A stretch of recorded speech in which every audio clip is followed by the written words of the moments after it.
strange humans. Welcome to the CjH show. We got a few guests here. Introduce yourselves. We come to you and we take this channel over. It's the fourth wave today. We have changed your programming and we are taking over today. How's everyone doing? Hail to the Phantom Menace. Doing great.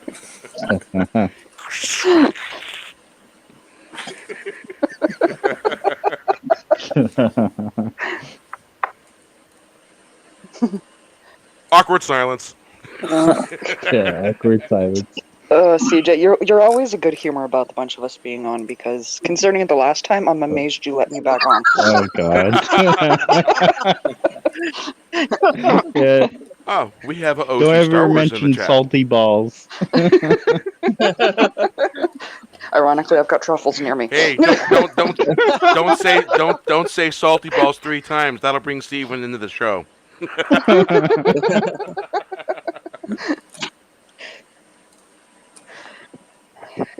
What's up, Stig? How you doing? OG is in the chat.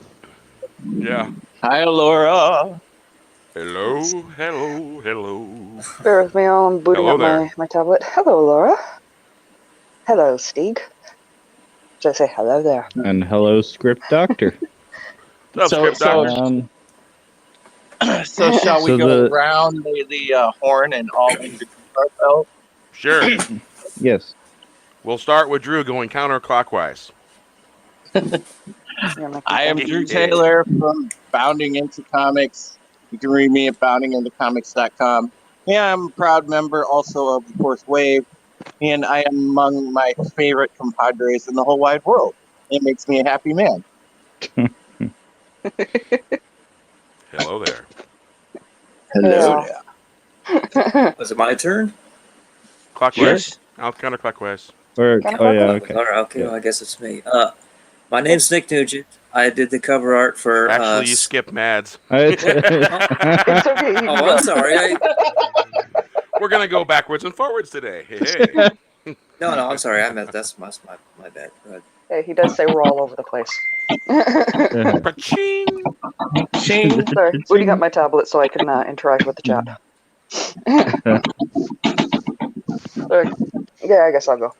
Hey, all, Mads Mama Bear here. You can find me at Mads Mama Bear, both on Twitter and on YouTube. I've took a bit of break due to not feeling well and the holidays, but I'm going to be getting back to my regular schedule soon. Are you done? Okay. Silence. Are you done? You're up Oh next. God. No, was I try to let people finish their sentences. You know, I mean, unlike other people I've met. So, Unlike other people. anyway, There's a few people that do that. Yeah. Mm-hmm. Yeah. Mm-hmm. Yep. all right. I'm kind of new What to was this that? thing, so forgive me if I'm a bit green. My name's Nick Nugent. I'm author of the Knight Rider Companion. Knight Rider's pretty much my thing. And I did the cover art for Stephen and Mike's Phantom Menace Volumes book. Was it Volume 1 of Phantom Betrayed? I did the cover art for that. So I'm just happy to be here with everybody. I don't have a channel, so just Google me. You have a Twitter. Okay, You fine. I'm at have KR a Companion on Twitter and Instagram. And I did the cover art for Stephen Damn it. Mike's Phantom Menace Volume book. Volume 1 of Phantom Betrayed. Echo. Sorry. Apparently it reset the volume. Echo. Wow. What was that? That was me. That was the Wayback Machine. That's okay. I like hearing how stupid I am on mic. So Oh, come on. You sound like a handsome, strapping lad. I sound like a Shut dumbass trying to order at a fast food. Hey, Drew, what was that you said? Drive-in takeout. You know. What's What'd that? you say? Bear? What'd you say, Drew? I said he sounds like a handsome, strapping lad. Said the eyeball nipple. I'll have, I do have a striking You're not going to let resemblance me to. live this down, are you, Bear? Thanks. Oh, I'll a little have bit, something like that. I'll have 5 chicken fajitas, and a sausage McBiscuit. How about some racer clams? Oh no! That's a real thing, actually. It's a delicacy. Oh no. It's not what you thought, Drew. Bear? The claws are out. No, Bear's messing with me. You had to you be know here. it. Absolutely. Messing with you would be putting up a picture of what a razor clam looks like. Oh God. Well, hello there. Hello there. Why hello there? So, for those that have watched The Mandalorian up to this point, well, we get we have another guest.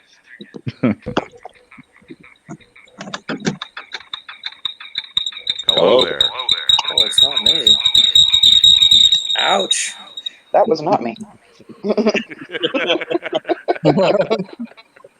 I'm oiled, so. Hello from Echo Land. Oh god. Well, I normally can find the feedback, and when you bring two mics together and the speakerphone together, it just creates all kinds of interesting noises. Now that we have your attention. Yeah. And damn, I'm out of coffee. All of you that have watched The Mandalorian, what did you think of the season? Well, personally, I mean, I thought it was done really well. I mean, obviously, it had ups and downs. Was it perfect by any means? No, there was like a lot of shows that I've watched that have executed a first season better. But Mandalorian was above average, and I thought it was a solid start to the series. Could be better, it could be worse. Yeah. But it's definitely better than. So you're saying that was above average solid, right? Now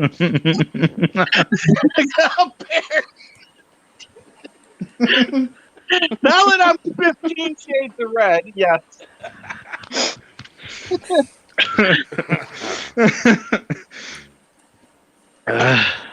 Well, if you That came for laughs, you come to the right place. that cliffhanger ending, that now spoilers for any of you that haven't watched it yet, that dark saber, what did y'all think of that? Darksaber. I interesting. thought it was awesome personally because it set up this Moff Gideon as a pivotal villain, a formidable villain who's familiar with the Mandalorian culture, or the creed as they call it, since they're not a race according to this show.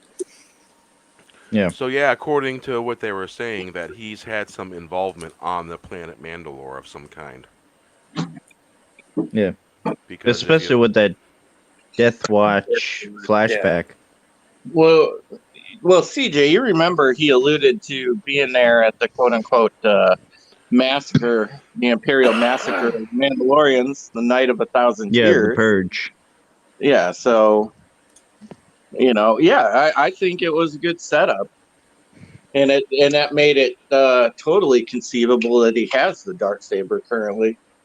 Yeah. And that's gonna be a future thing where the Mandalorian obviously will have to regain that, because that's a big matter of honor to the Mandalorians, that particular weapon.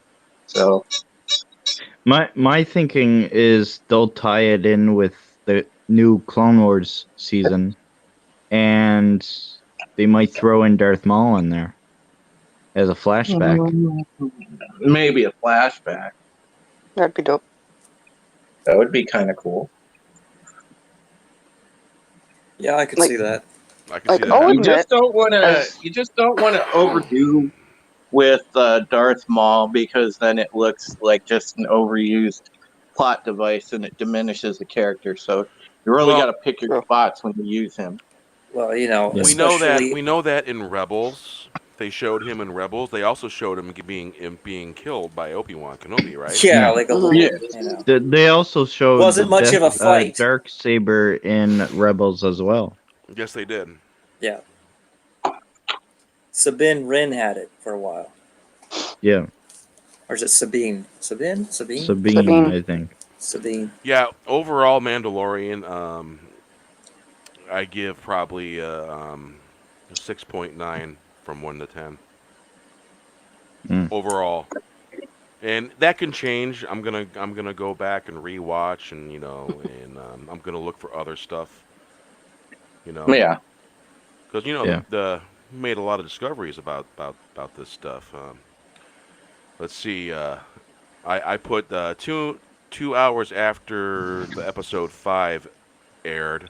I did the comparison between the Boba Fett jingle and the character that was walking up at the end of episode 5 that had the same jingle from the Spurs, whatever Spurs they were wearing.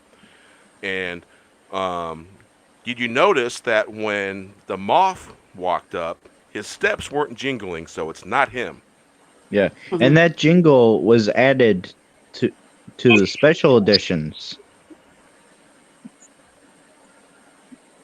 You know when? The 2004 first time on DVD editions?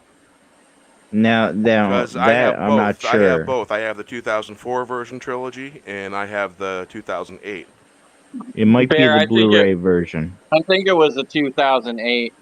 Yeah, Because 2004 edition was the first time on DVD. Yeah. The Yeah, it's the 2008 version there. that has Darth Vader and Luke Skywalker fighting on the cover, the trilogy. That's Yeah. the one that has the untouched versions on a bonus disc. yeah.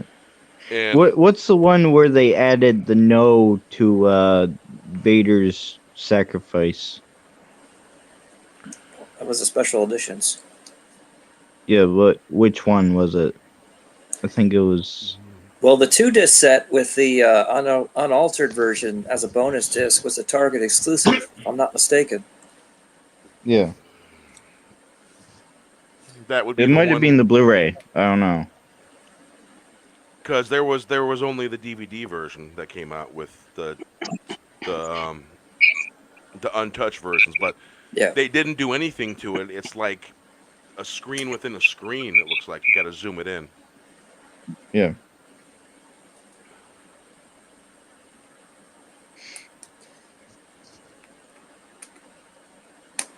All right. Well, I don't know what the pecking order is. Okay, I don't want to like step on anybody. No, I'm just trying to be.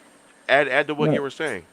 Yeah. Oh, I was gonna say, for me, The Mandalorian started out really strong, the first 2 episodes, and then it had a lot of filler, and then it had like, one good episode kind of bounced back from that terrible 4th episode with the ATST Chicken Walker thing.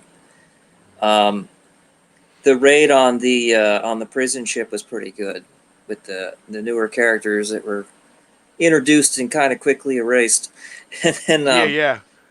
I think for me, I think the finale stuck the landing. Like, I'm genuinely interested in seeing where it goes. Whereas before, I was kind of like, all right, it's Baby Yoda show. It's a Baby Yoda show. Like, Yep. it's like let's just keep the camera on Baby Yoda and distract everybody from everything else. Yeah. But the way that they added a value to a TIE fighter, right? Because we see a TIE fighter as like a throwaway ship that's always getting blown up by the Falcon and all that. But look how much trouble they went through with one single Falcon one single TIE fighter with Moff ship. And then we got to see it land, which is pretty cool. I did like the whole fact that because they're not using the whole force heal as a plot device thing, where the Baby Yoda is tired from the trying to save, Mando from the flamethrower thing. So Yeah. Baby Yoda wouldn't have been able to heal Mando. Well, you know what I like is that when it comes to Baby Yoda's powers, there is an established set of checks and balances. You know, it's not omnipotent and almighty. It gets tired when it does something really extreme, and I think that's how the Force should work. Instead of being a, unlimited supply. Like if you're using the dark side, yeah, you age quickly, but you have this immense power. If you're a Jedi, you basically meditate, but at the time, like there's no real consequence. The Force is just unlimited, and there should be limits. I think that's just more realistic. OG makes a great point. The Deborah Chow episodes definitely outshined the Filoni and Jon Favreau episodes. Yeah, she's spot on with that. I thought so too. When we were doing the reviews on the Bounding into Comics panel, we sort of all alluded to the fact that this show really felt like to us it was almost like a video game like DLC. It felt like something out of SWTOR because it was very much like playing an RPG where characters going around, he's getting stronger, he's leveling up, he gets better armor, he gets a party. Yeah. And in the last episode, he replenished his ammo and weapons and got even better weapons. So it's hilarious. All the RPG parallels. It almost felt that way, but yeah, I mean, there were some things that were good, but there were a lot of shows that I've watched, like Treadstone, The Expanse, The Witcher, stuff like that. I mean, and I would still probably put The Mandalorian under all of those just because, I felt that the plots moved better and they were more compelling. I'm not saying Mandalorian's terrible, but it's, I mean, it could have had a better first season. Yeah. Well, I think it's odd. Oh, I'm sorry, go ahead. I thought it was odd that they did the face reveal for this episode. Yeah. I got to tease my boss next time I see him because I sent him a text. I said when he took the helmet off, it was like, he looked like a dead ringer for you. I told John Trent that.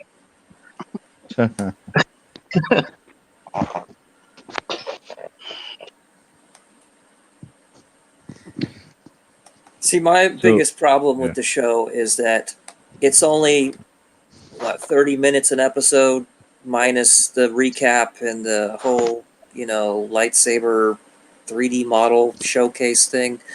It shouldn't have filler episodes this early in the season, Like, it should just hit the ground running and go.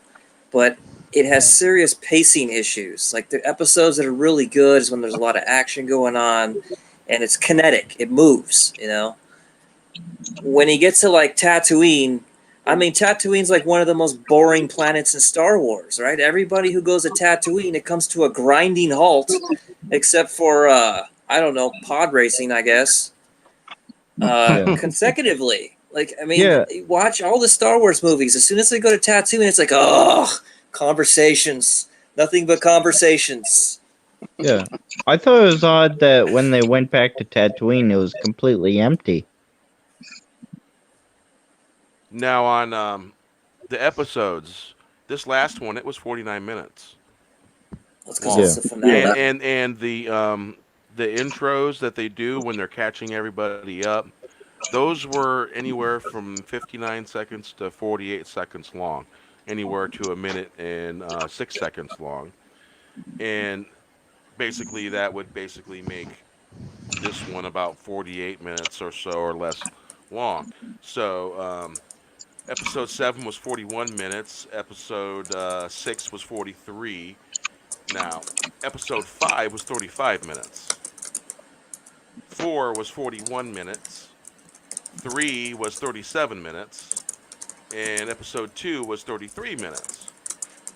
And the first episode was 40. And, I've seen the pacing is cartoonish. There's been a lot of other YouTubers that are saying that it kind of paces like a cartoon. It feels like a cartoon. I believe Gary Because said it's for that, and a kids. couple other. And well, It's for look kids. at the you Didn't Clone you crow. get the Wars. memo? Star Wars is for children. Look at the Clone Wars. The way the pacing of the Clone Wars goes, and look at the pacing of Rebels. It's a similar pacing because I've watched both of those. Yeah. Well, consider this now. Dave Filoni's background is in animation for kids. It's not in live action. So that's probably why it feels very much like a Clone Wars episode, very, very kiddish. Because that's what he does, And Yeah. it's like J.J. Abrams. He doesn't know how to end things, but he knows how to make mystery boxes and start things. That's what he does. For TV shows. So that you're going to get that kind of approach because that's what these people do. Even Ryan Johnson, he's more of a TV director. Because he did the Breaking Bad episodes. He did a couple of them, yeah. They really need to stop hiring these TV directors to make these big budget movies. They just need to hire people that genuinely like Star Wars. Exactly. That has an interest in writing good stories. How hard need is that? They need people who understand the lore and respect it, not people who are going to come in and go, "Well, I'm going to put my own spin on things because that's what I do." Yeah. Oh, hi, Stories by Irish. She's in the chat. Hello, lady. Well, hello there. Oh, yeah. Honestly, Rick, the Rise of Skywalker, they What's could that have clicking? easily fixed it. It's not me. I think that's probably Drew on his keyboard again. probably. Ding! Yep. So, but they easily could have Auto fixed it. magically stopped. Automatically. Instead of Palpatine, make Eyeball Snoke nipple. have been Plagueis, and turn Rey to the dark side in the Rise of Skywalker, and have Finn have to defeat her. Well, here's the thing about the Plagueis thing. That would have pissed me off as well because Plagueis is a Mun. But Plagueis they've already established that Plagueis is known for having cheated death. Yes. Mm-hmm. Yeah. Yes, but he still was a Mun.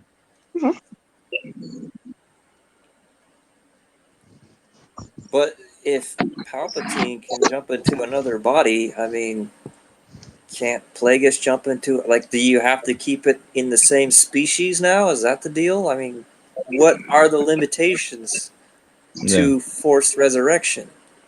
I don't know. I admit I'm the Star Wars Because equivalent of a if you Muggle. go by Dark Empire in Palpatine's Last Stand, he jumps into a fallen Jedi, and that's how he eventually dies. One of the guys in the chat mentioned the director of episode 2 and 6. The one with Bill Burr? Yeah. The Prisoner, Yeah. the Child. Yeah. He was the director of those two, and those two were likable. Yeah. Yeah, they were okay. Yeah. And this guy he was the producer of The Chi, the producer of Dope, the producer of The Wood. It's a 1999 movie. And Talk to Me. And I can understand why most people aren't really talking about him because he's not someone I recognize. It's Rick Fumiyawa. Yeah, I wasn't going to say his last name because I just destroy it, Yeah. And then I'd have to untie my tongue from the knots. Go Asian people. That's all right. I'll distract for you, He actually looks Jamaican.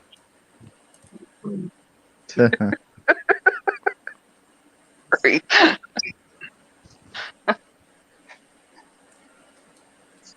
Yeah, I was gonna make a Jar Jar joke, but the thing No, with the I was just Mandalorian thinking that about sorry, go ahead. just joking with Perp earlier that Darth Vader was the original catfish. So it just feels like another extension of that. Nice. What I really liked about the Mandalorian is that it started off very much like a Western. You know, very like Oh, Clint yeah. Eastwood. We're going to see him to get bounties, and that's what drew me in. That's what I was interested in. And then Baby Yoda came in and derailed everything. Then it turned into Lone Wolf and Cub, which Yeah. it's okay. It has its audience, but He I'm also looking for a wrote. bounty hunter show. You know, not a nanny hunter show. Yeah, he also wrote the Prisoner. He wrote the teleplay yeah, for that. yeah, and they also like made him care about the IG droid.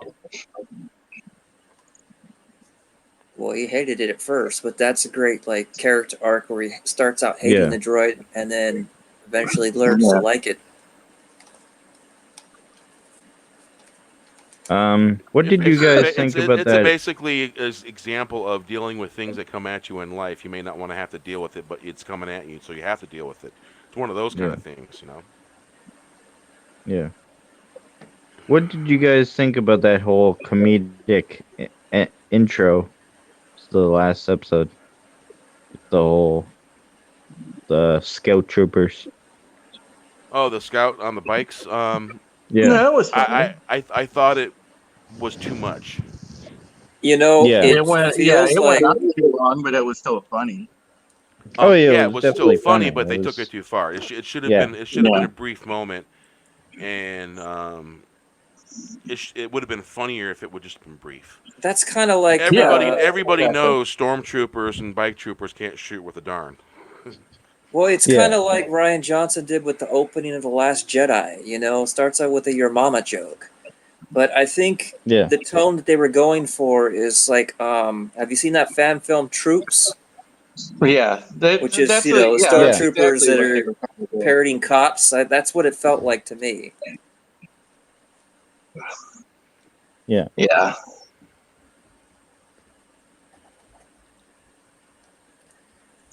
Well, someone found out that Ryan doesn't like Baby Yoda, and they just, wrote in this thing where they beat up the kid to keep him happy because, apparently. Hi. Well, Greetings, hello there. OG. Well, hello there. I just thought I'd pop in for a few. I'm busy getting ready to post part 1 of my lightsaber history, and I just thought I'd come in and join in and take a break from that. Sweet. Oh, nice. Nice to have you. Yeah. Welcome Nice to- aboard. There you Thank you. I'm playing on my phone, so Yeah, and Drew seems to be the centerpiece. We'll say. I'm the nobody. No, Where's your avatar, it's Drew? that round thing with the round thing in the middle. You know. Yeah. You changed a lot, Drew. I've become I didn't even recognize go. you. Sauron's I've become very round. It's a giant eyeball. Yeah. He's like the eyeball in the middle. I of I the still Sauron. like how the Dark Yeah. Council used to refer to it. Oh, That, goodness. that will always be stuck with me. Well, I promise here shortly I'll switch the Yeah. computer. I'll jump on normally.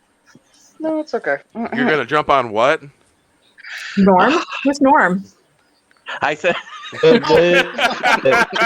going to good jump on point. Norm. That's all I heard. oh, I will Type jump it. on normally. Like Normally. Mhm. Who's Okay. Normalise? Who is that person? Norm Ali. So that's the name, Norm Ali. You're going to have to Oh, introduce God. us. Anyone Oh who's my looking God. for a new parody account, normally would be a wonderful name. You know, I am Drew very normally. glad right now I am not cammed up, Laura, because you did it again. 50 Shades of Red. You're on But camera. that's not an excuse. You should still have an avatar. Oh my Yeah. goodness! Paul, I don't have any pictures on my phone. Someone that doesn't have pictures on the phone, I don't believe that either. So you're just running out of excuses. Sure. not ones you can show on. Oh, yeah, Oh, please no. stop We it, don't want to see CJ. Oh my normally, God. okay? Oh my gosh, man! Okay, so what were we talking about? We were talking about the beginning scene of episode 8. We were talking about the season. Yeah, we're talking about the overall like season 1. Oh, okay. All right. Well, continue on so I can catch up with you guys. Yeah. Well, Drew, didn't you have some points to make before you got Oh yeah. clobbered with funny stuff? You got KO'd by No. humor. No, They're right? bombed all over you. No, right now, Bear. I feel like the little. I'm the monkey lizard that's being roasted on the spit. Yeah, You we set got it. yourself up. And yeah, okay. Echo. Who's got the echo going on? Not me. Who's got I that? shouldn't have. Maybe it's Drew, you know. Not me. Not me. It sounded like God. Drew. It's me. Everybody blames it on me. All the time. Everybody but Drew mute.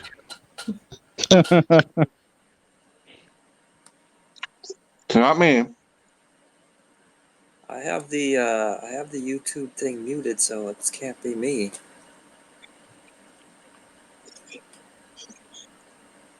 Well, Yeah. sometimes you get echo bounce like that. All right. I don't know what's going on. Yeah. That's weird. Maybe it's normally in the background. Well, apparently it's gone. So, what do you think of tonight's? Tell them What to do you, turn it what do off you, over there. what do you think of tonight's thumbnail? Hmm. I made the thumbnail for CJ tonight. Designed by Bear. Trippy. Well, it's a pyramid if you notice, if you look at it. If you were to turn it to 3D, it'd be stacked 3 levels high, maybe 4 or 5 levels high. No beans. I had some ancestors that used to build pyramids, Yeah. so hey, what the hell? StreamYard ended up cutting it a little bit. So Yeah. Oh, you don't ever use StreamYard for putting your thumbnails in. You got to go into your studio. Because Yeah. StreamYard will cut your I'll thumbnail. have to fix that once I. Yeah. Yeah, I discovered that the hard way. StreamYard. I'll if you fix use, that once it. Yeah, if you use StreamYard to put your thumbnail up, they'll cut it. And if you use your studio on a regular web page, basically what it'll do is it'll facilitate all of your thumbnail. Hey, good evening, Dutchie. Oh, Kitty in the house. yeah. And Where's Biden Dutch touch. Kitty? How you doing?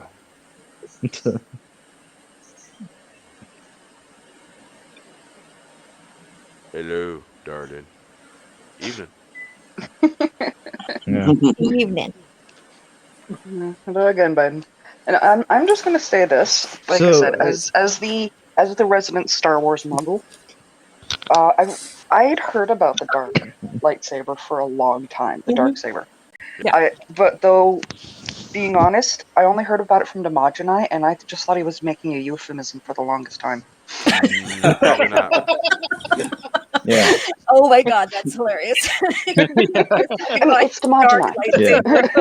Apparently, the entire sword. It is. Apparently, the entire sword was CGI because dark light is impossible to create. All right. But So yeah. Yeah, go on. who knows about the dark saber? Well, I know, like from what they showed in Rebels. I mean, I know, it got passed through quite a few people, and then at the very end, Sabine. All right, we got to elaborate on Stories by Irish. She got confused when she clicked on Bear's link and was CjH channel. You're like, I was like, oh God, what I do? CJ, that guy. Well, you see, CJ's part of the fourth wave crew. Okay. Yeah. So you never know where the fourth wave is going to pop up at. Yeah. Yeah. You never know. They popped up on my channel. They popped up on Good CJ's channel. They popped up everywhere. So it could be a Good thumbnail old coming to you Canadian sometime soon. channel. Yeah. Yep. We're in We control the Canadian. vertical. We control the vertical. We control the horizontal. We can even make it smell. Jingle bells, jingle bells. That's a bit of Sith alchemy right there.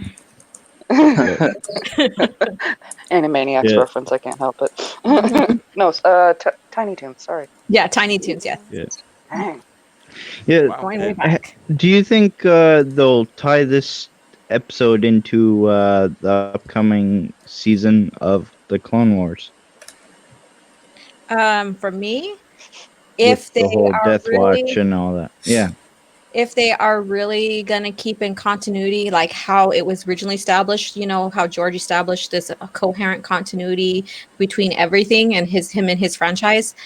I think that there needs to be answers to why the dark sabers now with the Moff Gideon yeah, really. and how that came in, and that might be able. But see, but Rebels is the one where was it Sabine or Yeah, what's the bean?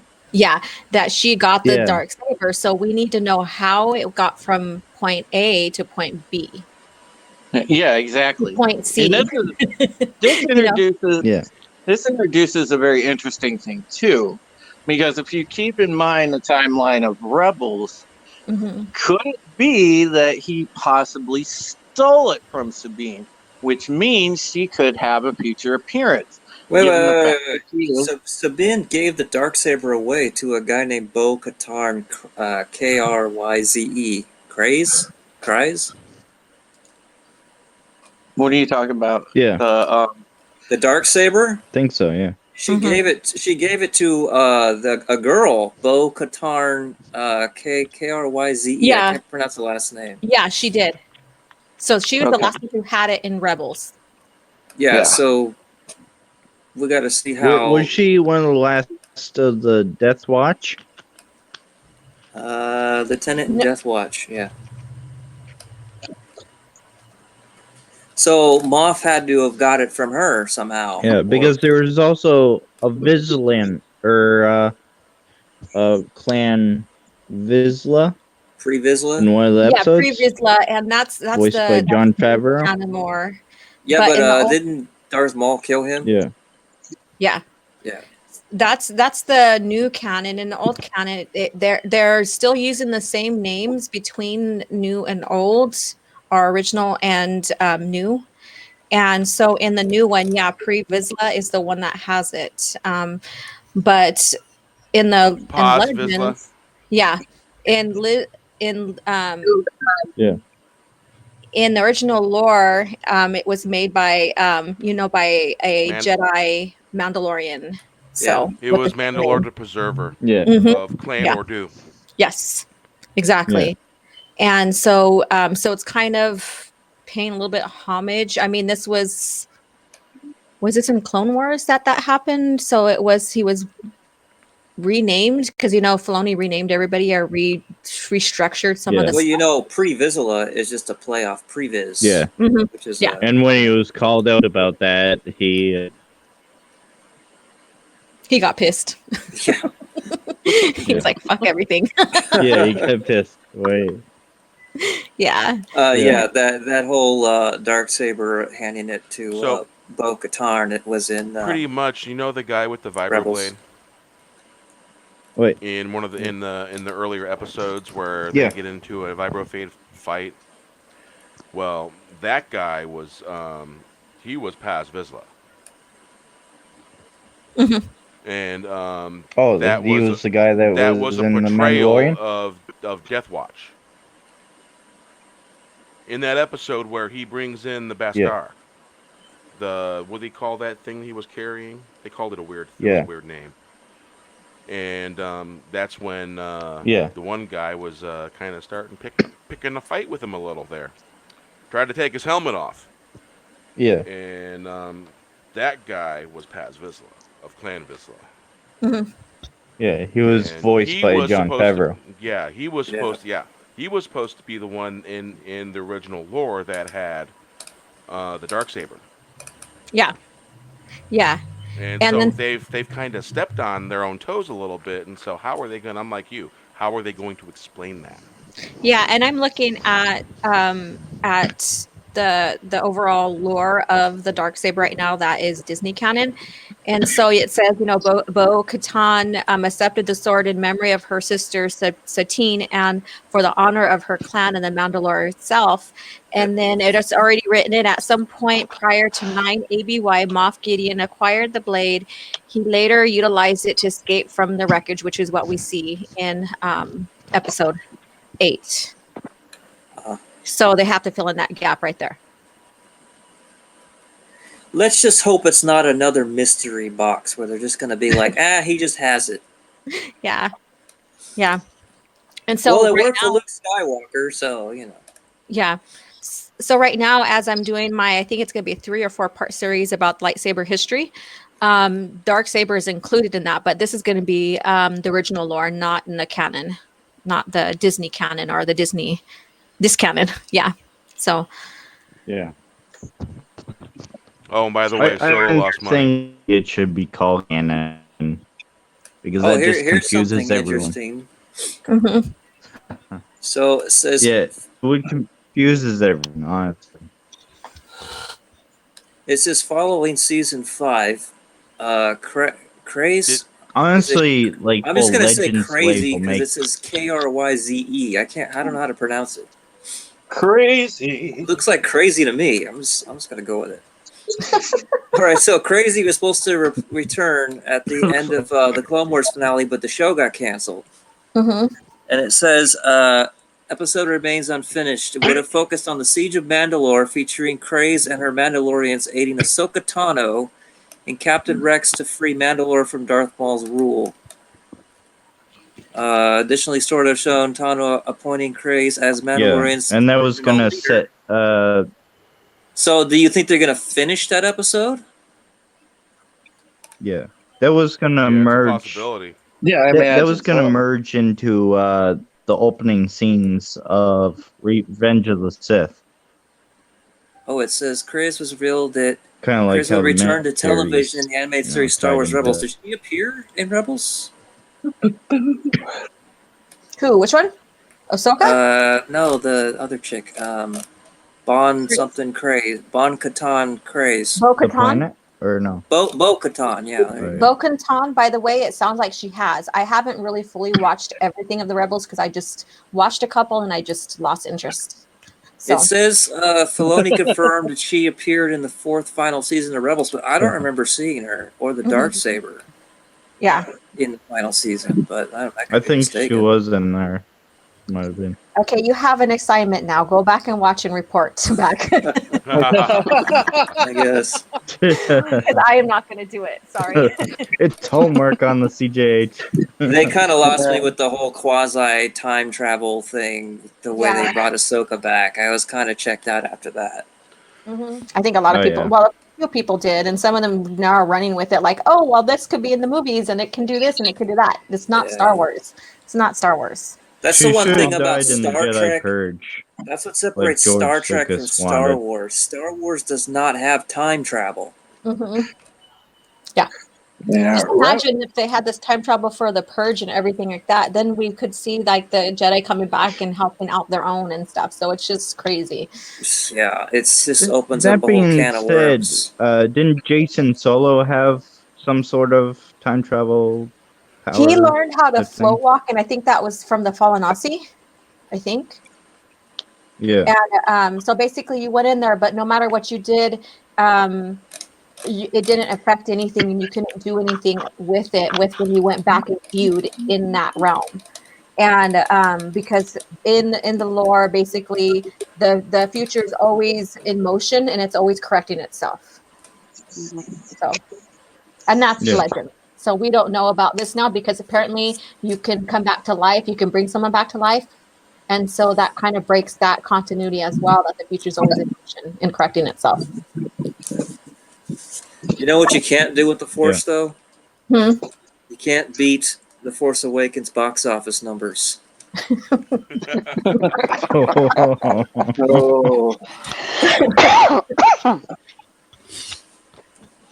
Oh, goodness. That gonna- big I'm- debate right now. I'm gonna check what the current numbers are. Hold on. Okay.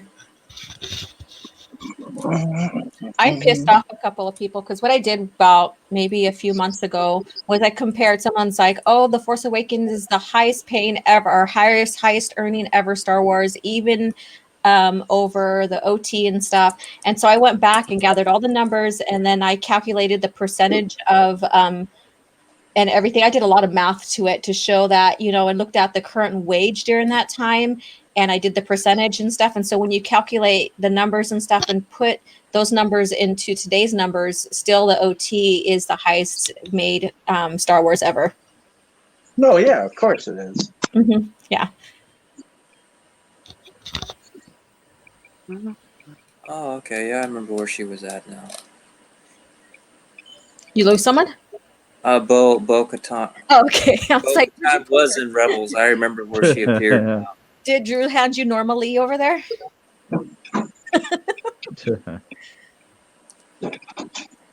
Ha ha ha. All right. What I got here. At this least is- it's not like me sleeping through the stream. or sleeping through a yard session where we're doing this and doing that and watching this and getting plans together and 3-hour nap later. Yeah, all right. So box Yeah. office. I wake up and I'm still in the stream herd and everybody's gone. pretty much. Wow. It's like they left me sleeping. No one will get CJ the power napper. All right, I did a Google search and they pop up one of the little boxes Yeah. from Wikipedia. As of December 28, 2019, Star Wars: The Rise of Skywalker has grossed $316 million in the United States, Canada, and $282.3 million in other territories, for a worldwide total of $598.3 million. Check Box Office Mojo. Or I'll do it. They tend to have a lot more current Well, numbers. keep in mind that Disney also exaggerates the numbers too. So. Yep. Cineblend is the first at the top in the search. Yeah, Cineblend is a garbage site. It really I know, is. that's why I didn't read it. That's why I read the Wikipedia one. The Rise of Skywalker is up to the we Rise got of this Skywalker covered? is up to 704,330, 816 worldwide. So 704,000. Is that 704,000? Is that how I say that? God dang, I'm tripping over my words tonight. Should be a million. It's not up to 1 million yet. Worldwide, total. I'm Counting- looking at Box Office Mojo. It's not up to 1 million yet. Oh, I see. You're combining them together. Right. Hold The on. worldwide total so far was 598.3 million. Oh, That's that's as of that's not today? what it's showing here. As of the 28th. Huh.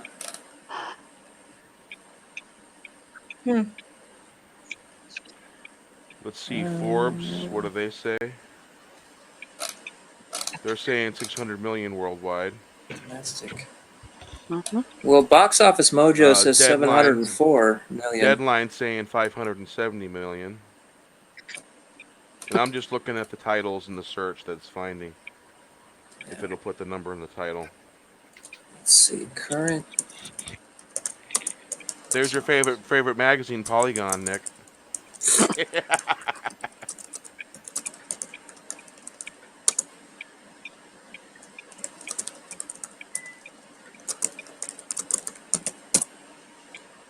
Well, Variety magazine is saying that Cats bombed. Box office: Star Wars: Rise of Skywalker wins weekend. Cats bomb. That's Variety magazine. There's no comparison They're not to that, showing, are they? really. Compared to heavy headers together back to back, the Cats is not a heavy header. Nope. It says nears 1 billion, but it hasn't crossed 1 billion yet. Yeah, everybody knows the '80s Cats is way better than this one. Nobody would go see this nightmare-infused Cats. There are people have, and it's funny to hear the reviews. It's hilarious. I had a Oh, good it's time listening to. I still feel bad for the watching. First words out of his mouth. This was torture. I would imagine it's Yes. kind of like watching The Room. I mean, when even Cats fans have turned around and said, "That's not Cats," Mm-hmm. you really messed up.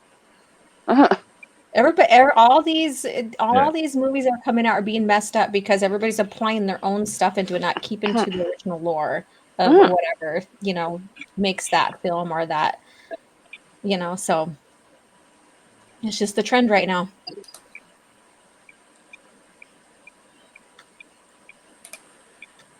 You know that one guy that played in that one lawyer program a while back? Funny guy. He caught the apartments on fire.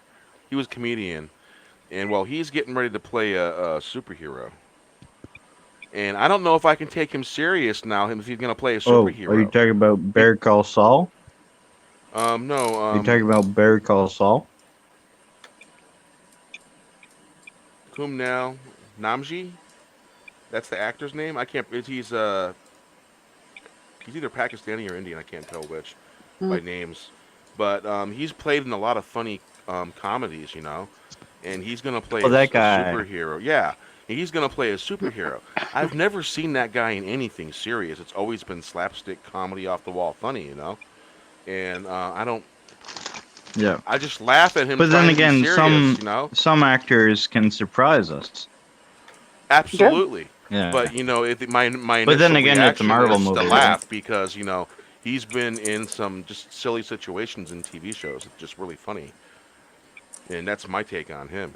And maybe he'll transcend it because a lot of people when they're in the it's kind of like sitcoms and comedies and all that, they have a hard time getting out of that character type. But sometimes that works for them. I mean, Ryan Reynolds has made a whole career on that. Mm-hmm. Oh yeah, really, there's nobody else I'd rather see play Deadpool. Mm-hmm. Maybe example, Luke Skywalker with Mark Hamill too. Before it's like that. Thinking of Mark Hamill. Yeah. Like nobody really saw him like, as a villain until he landed the role of the Bill trickster. Burr. Yeah. Have you guys seen Six Underground with Ryan Reynolds? I've seen the trailer for it. Oh man, it's really good. I mean, it's got some funny moments, but it's it's a action movie that's got funny moments. Ryan Reynolds style of funny, mixed in with head explodings. Well, he you know what? I will give Ryan Reynolds credit though. Yeah, he is a big comedian, and he's known for his jokester, but he also has the ability to get down and serious. Yeah. Oh yeah, have you seen Buried? Buried, no, but I saw I saw that. Amityville. Oh man, if you haven't seen Buried, it's great. It just takes place inside a coffin. He's buried underground. Oh yeah, I remember that. If you want serious Ryan Reynolds, that's your movie. Mm-hmm. One I like of his, and maybe, and it's that I like that he's is in The Proposal 2. Yeah. Oh yeah. Mm-hmm. So he can play at a broad range of like whatever he needs to be, as an actor, what he needs to portray, he does really good. Well, So- even Deadpool 2 has moments that are not comical, that are serious. Yeah. It balances the movie out that way. And he was in that Fast Furious spinoff. Oh, was he in Luke and Hobbs? I didn't see it. So Yeah, he did a Interesting. cameo. So was that going to be in theater or direct to DVD kind of thing? what, Luke and Hobbs? That's already came and went. What? Yeah, it's like it was a blip. Yeah. All the other things that were going on, it was literally a blip. Mm-hmm. All right, so I got this information off of Twitter, and we all know how very incoherent the whole Disney trilogy is because of the directors and everything going one way and another. So I'm gonna go ahead and show what I found, and you guys probably will. I know you guys' answers to this are maybe your reactions, but I'm gonna go ahead and show it anyways, and we can elaborate more on this. Let me Cool. see if Cool. I can share it here. Let's see here. Do you guys see it? Not yet. Oh, Nada. okay. Did it go Well, in? While you're figuring that out, I'm just going to expand on a comment from the chat. Okay. Because Script Doctor says Will Friedle could do it, but he'd have to hit the gym for a year to reach Deadpool quality. Honestly, I don't agree. Will Friedle's sense of comedy is so far different from Ryan Reynolds that I don't think he'd make a good Deadpool. Okay. It's up. All right. So I'm going to show it. Can you see Yeah, it right there? Yeah. There we go. All right. The only person that I could see as a Deadpool besides Ryan is Nolan North, the guy who voiced Deadpool in the games. Oh, yeah. All right. So what I'm sharing here, this is from the Visual Dictionary for The Last Jedi, and compare it to the new Rise of Skywalker. The Heart of Darkness. Snoke is a powerful in the dark side of the Force, but he is no Sith. That 1,000-year lineage stretching from Darth Bane. So now is Darth Bane in the lore now to canon? To the last the last Sith Lord, Darth Vader, was undone when Vader died, destroying his mentor, Darth Sidious. The fulfillment of an ancient prophecy foretold the end of the Sith. Yeah. So It is will Darth Revan predicted. and all. Mm-hmm. In the end of darkness. So basically, this is the Last Jedi's visual dictionary. Yeah. And now, fast forward. I'm going to take this out of here. Fast forward now to the Rise of Skywalker. That totally undoes. I mean, there's so much contradictions now that this it's. I've said it before. It's a clusterfuck. Well, they introduced a vision of Bane in Clone Wars. He was Okay, that's voiced by right. Mark Hamill. Mm-hmm. That's right. I forgot about that. I mean, yeah. Okay. So, and now it's predicted that maybe they'll go back into the Old Republic era. So we'll see what comes of that, and if they truly with keep to continuity. I don't think they're going to keep to Legends. I don't think so. So, Of course they won't, because mm-hmm. they're making it up as they go along at this point. Mhm. There is no consistency or system of checks and balances that keeps things in line, or it's just chaos. There's no rules anymore. It might as well be Legends is a it might as well completely be the different Matrix. universe and timeline. Well, yeah. You could say that now, but it's the original lore. And so it's okay Yeah, for them to cherry obviously, pick yeah. from it. And so what I'm saying is we are not That's going why to they get. need to stop calling it canon. Mhm. They need to stop What's that? calling it canon and just come up with a new name for it. What, Disney still needs to stop calling theirs canon? Yeah, then they need a new they name. need to stop calling it canon. Yeah. Yeah. Just It's call it the obviously alternate not. universe or the Disney timeline. Mm-hmm. Yeah, I get it. The explained universe, right? That's perfect. Yeah, that's what I call it. Explained universe, and then the expanded universe, and Exactly. The explained universe. Yeah. So yeah, because at this point they have to go back and retcon and correct everything, and this is one of the corrections now. It's written now. It's written down, and where was the story group and where was the lore keepers for this when they were developing the last part of the trilogy? You have to think about that. You have to think about the coherent, what came before it, and then also what came initially way before that trilogy, and tie it in a coherent manner where it doesn't contradict anything. Well, and here's the fundamental problem. Now that they have no real lore established that makes any sense, how do we get involved on board with whatever they choose to do next? If Yeah.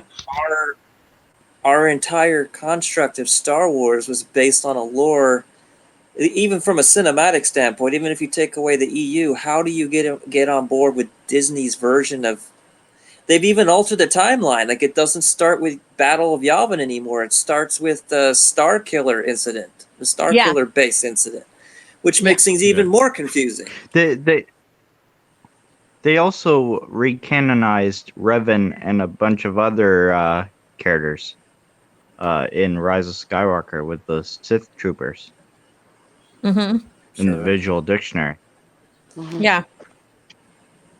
All right, I'm going to share something else while we're talking about this topic. So here's this. And so I did do a video about the timeline being changed from ABY and BBY to ASI and BSI. And so, and then this was also, I found this, and this was also in what Chuck Wendig posted about keeping continuity, basically. And so this is the Tolkien's quote: "What really happened is that the story maker proves a successful sub-character. He makes a secondary world which your mind can enter. Inside it, what he relates to is true. It accords with the laws of that world. You therefore believe it while you are, as it were, inside. The moment disbelief arises, the spell is broken." And this is what's happening right now. Suspension of disbelief. Yeah. The magic, or rather art, has failed. You are then out in the primary world again, looking at the little abortive secondary world from outside. And so this is what we're seeing right now in the current state of Star Wars. So. Yes, it is. Mm-hmm. Oh, you went and hit her, huh? You went to go hit Norma, huh? That's why you're showing yourself now. Hi, Drew.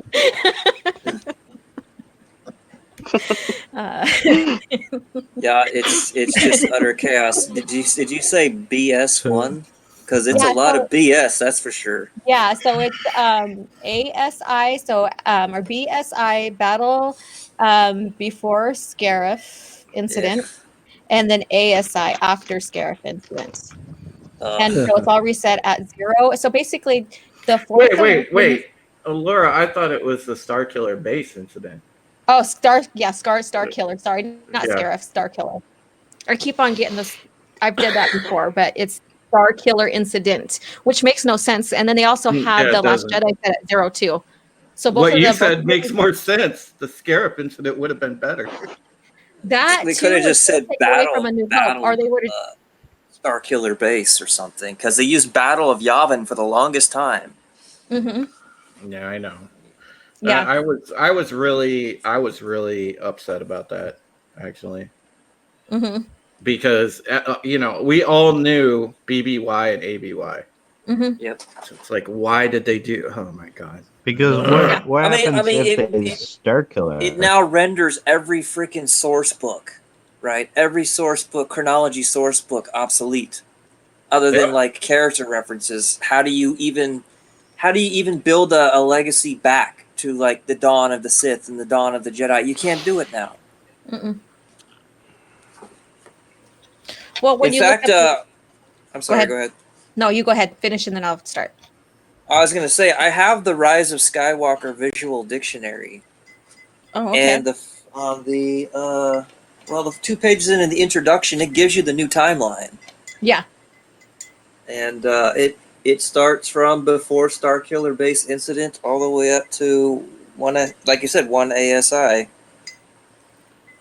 Mm-hmm. And it gives you a breakdown of everything that goes along. So I guess they literally restructured the chronology, the timeline of Star Wars itself to fit with their new cinematic events. Mm-hmm. It's even more confusing because now it tells you when Ben destroyed Luke's Jedi Temple. Except that's not what the comic book says, but whatever. Well, and that's the thing too. And so what they say in there is basically it's restructured with a new standard year definition code, basically. Yep. And then and it starts 0 is basically The Force Awakens and The Last Jedi, because there's no gap between the two. And then so what are the numbers when it goes back to New Hope? Because I don't have it, and I was at Barnes and Nobles today, and I forgot to go take a look through it. Opposite default the sun. Yeah, that's a good point. Yeah, I'd love to see. So you want the Battle of Yavin? Yeah, so A New Hope, Battle of Yavin. Okay, it's destroys a Death Star. Okay, so it's 34 BSI. Oh wow, and that time frame was just before Phantom Menace in the original timeline. Yeah. Mm-hmm. Because the Attack of the Clone and the Clone Wars was 22 BBY. Yep. Yeah, the Revenge of the Sith is now 53 BSI. Wow. Okay. Let's see, where does Why did they do that? They want to make their stuff more significant. They want to have their own stories be the significant. They want Rey to be the one, because if you look at it, Zero ABY was Luke's story. He was the hope. Sure. And that was the beginning of Anakin's redemption. Okay. Well, so now 66 BSI is. I'm sorry. Go ahead. And so now we're beginning again with Rey being the new hope, and basically the chosen one. I'm going to be assimilated then. Here we go. You're gonna be assimilated. Oh hell no! Kick him off the screen. Kick him out. Oh look at Mad said, "I'm out of here. I don't want to see that shit." All right, so I have. All right, I'll change pictures. All right, so I have the stories by Irish. Wait, she's asking me a question. Did you see Ryan's video about Mara Jade? What happened? An article writer suggested that Disney bring her into their Star Wars. Stop. I didn't catch that article, so I would have expanded on it if I would have seen it as well, because that goes into Legends. What happened? Huh? I don't know. Not a clue. It was the Raylo kiss. Kablooey. Yeah, must have been. 'Cause, yeah, all of a sudden it just started breaking up, and I just got bounced. Weird. Yeah. You had to bounce yourself? No, it bounced me. Oh, it bounced you. Okay. Wow. Okay. Yeah. All right. Guess who's live right now? Yeah, I know she's live. No. Not. I wouldn't So talk you about that. You were saying, Alora, about Mara Jade? Yeah, so stories by Better Irish. chat. I guess Ryan posted it. Someone wrote an article about Disney bringing her Mara Jade into the Star Wars canon, or the Star Wars lore. Okay. And that it wouldn't even, there would be no inkling of it being her or true to her character, because first of all, she could maybe still be Emperor's hand, maybe. But her overall arc also was her relationship and her force bond with Luke.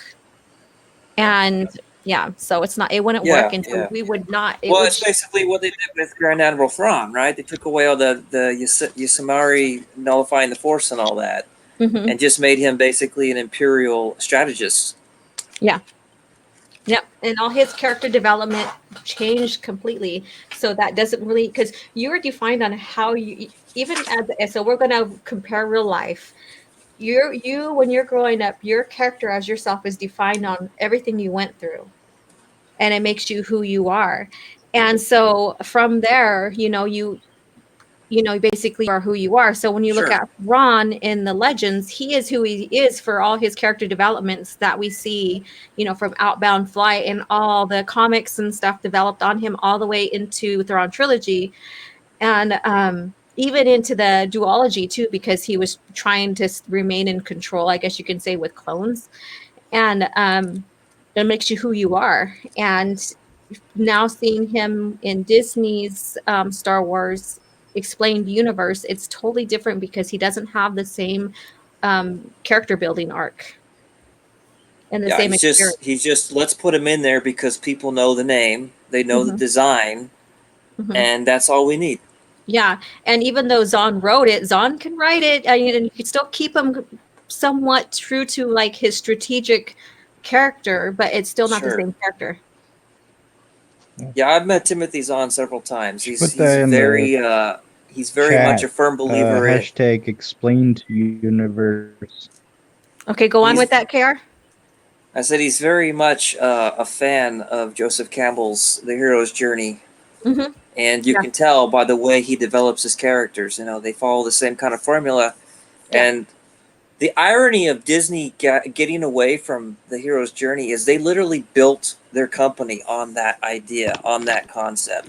Mm-hmm. All of their animated movies back in, the original animated classics are all built around that formula, and they were all blockbuster successes. But do you realize that they didn't make those stories either? That they were borrowed anyways and recreated? Well, sure, Mm-hmm. but they Yeah. put their own spin on it. But Mhm. Joseph Campbell was the guy who kind of got all of these common themes together and then handed it to like a how to do storytelling book to Disney, and Disney ran with it. Mm-hmm. Yeah. Yeah. So that's I have to find that article. I'll probably go watch. I didn't watch that video of Ryan's, and maybe I'll expand on it with my own spin on it too, as well. As you can see, I have a painting of Mara Jade behind me that I've been working on. So Yeah, cool. yeah. So yeah. All right. So back to the Mandalorian. We did trail off to the other stuff. So what did you guys think about 8? I know we're talking about the overall season, but what did you guys think about the 8? Yeah. Episode 8? I really liked it. Mm-hmm. I thought it was a solid. I thought it was a pretty good. solid episode. I really overall. liked the TIE Fighter showdown. Mm-hmm. I think it covered a lot of ground, and it felt like that's what an episode of The Mandalorian should be, because it was longer. It was just enough length to cover more story and less just, hell, look, here's the desert, here's this fan service, here's that fan service. Mm-hmm. You got a real sense of character from Mando, and he's, Mando is about to die, and it's like, oh, is they going to replace him? It kept you guessing, it kept you hooked, kept your attention. I think for me, I liked it, except IG's death you could see coming from a mile away, and it was really anticlimactic. Sure. Other than that, and sort of the head scratching tunnel sequence, I was. It was still a good episode. I thought it was all right, but if I were to give it like a rating out of 10, I would put it probably a solid 7.5. Okay. Yeah, that's fair. Obviously, everything slowed down when they got on the lava river and all the action and all that, but it couldn't be non-stop action either. There had to be breaks. And Well, at least, with the droid, they gave him his heroic, like it's, typical television. You give the character who's about to die the biggest moment, the most amount of screen time, because that's all they're going to get. So the way that they structured it, yeah, you knew that the droid was on borrowed time. Just if you understand how TV scripts work and story beats and all of that. The thing with the lava, though, I think that See, he could have been thought better they than just were drift actually- than just waiting to drift till the end of the hallway. They could I have did thought something a they little were- better oh. than that. Sorry. Mm-hmm. Go ahead. I'm sorry. Go for it. The floor is yours. Go, CJ. See, I thought they were actually going to kill him off and replace it. I thought they were going to kill him off and replace him with Kara or Gina. who's that Cara Dune? woman character. Cara Dune.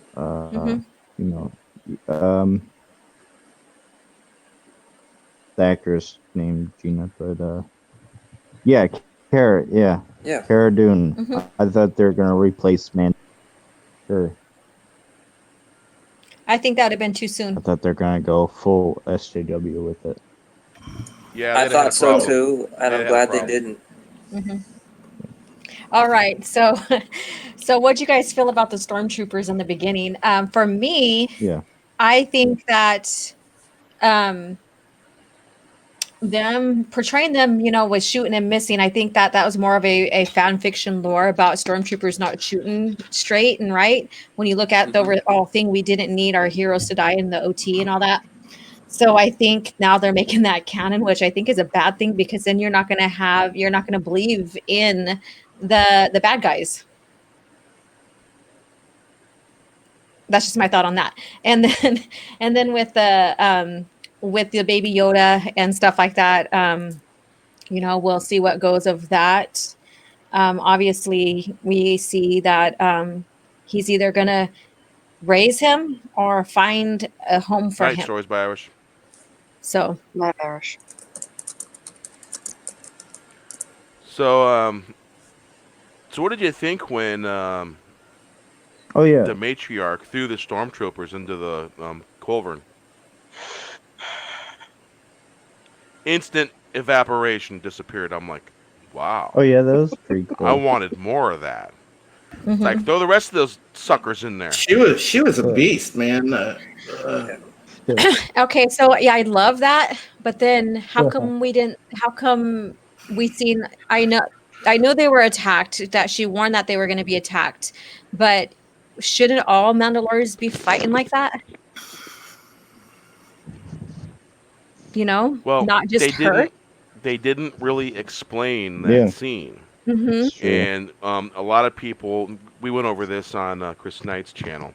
Okay. And I mentioned this. The pile of that armor, she drug all the bodies down there because nobody knew where that was. Mm-hmm. And so the stormtroopers, the fact that they found it was, I think, probably a happy accident, because somebody saw someone coming and going, someone said this or someone said that, and they were probably just following a little hunch. But she probably brought, the matriarch probably brought all the bodies down there because they don't leave no one behind. And in that process, they may have seen that because she was recycling the bodies, and she may have already done rites for them. And that was passed. Yeah, and see, I we're think writing they're going to show us that battle in the next season. Maybe they will have flashbacks on that, maybe, hopefully. But yeah, so right now we're left with questions on that, and also writing the script because we don't know. Mystery boxes for everybody. Exactly. Everybody gets the mystery box. And see, what I'm getting from this I is that hope to God they don't bring in Ryan. Please don't. Oh God! But then what I'm getting at with her is that she don't bring in Ryan Johnson to direct an episode. RJJ. Oh, Yeah. So man, no. yeah. Isn't JJ jumping ship to DC now? I think it was at Warner. Brothers. Yeah, Warner. Yeah. Warner Brothers. Yeah. Oh boy, help us out. Yeah. Yeah. Yeah, he's a nihilistic little bastard, isn't he? Yeah. Well, I know bet why, Ryan Johnson why he left Star kills Trek, off Baby. What? I said, you know why J.J. Abrams left Star Trek, right? What's that? He left Star Trek because he wanted to have a unified universe that took place between all mediums.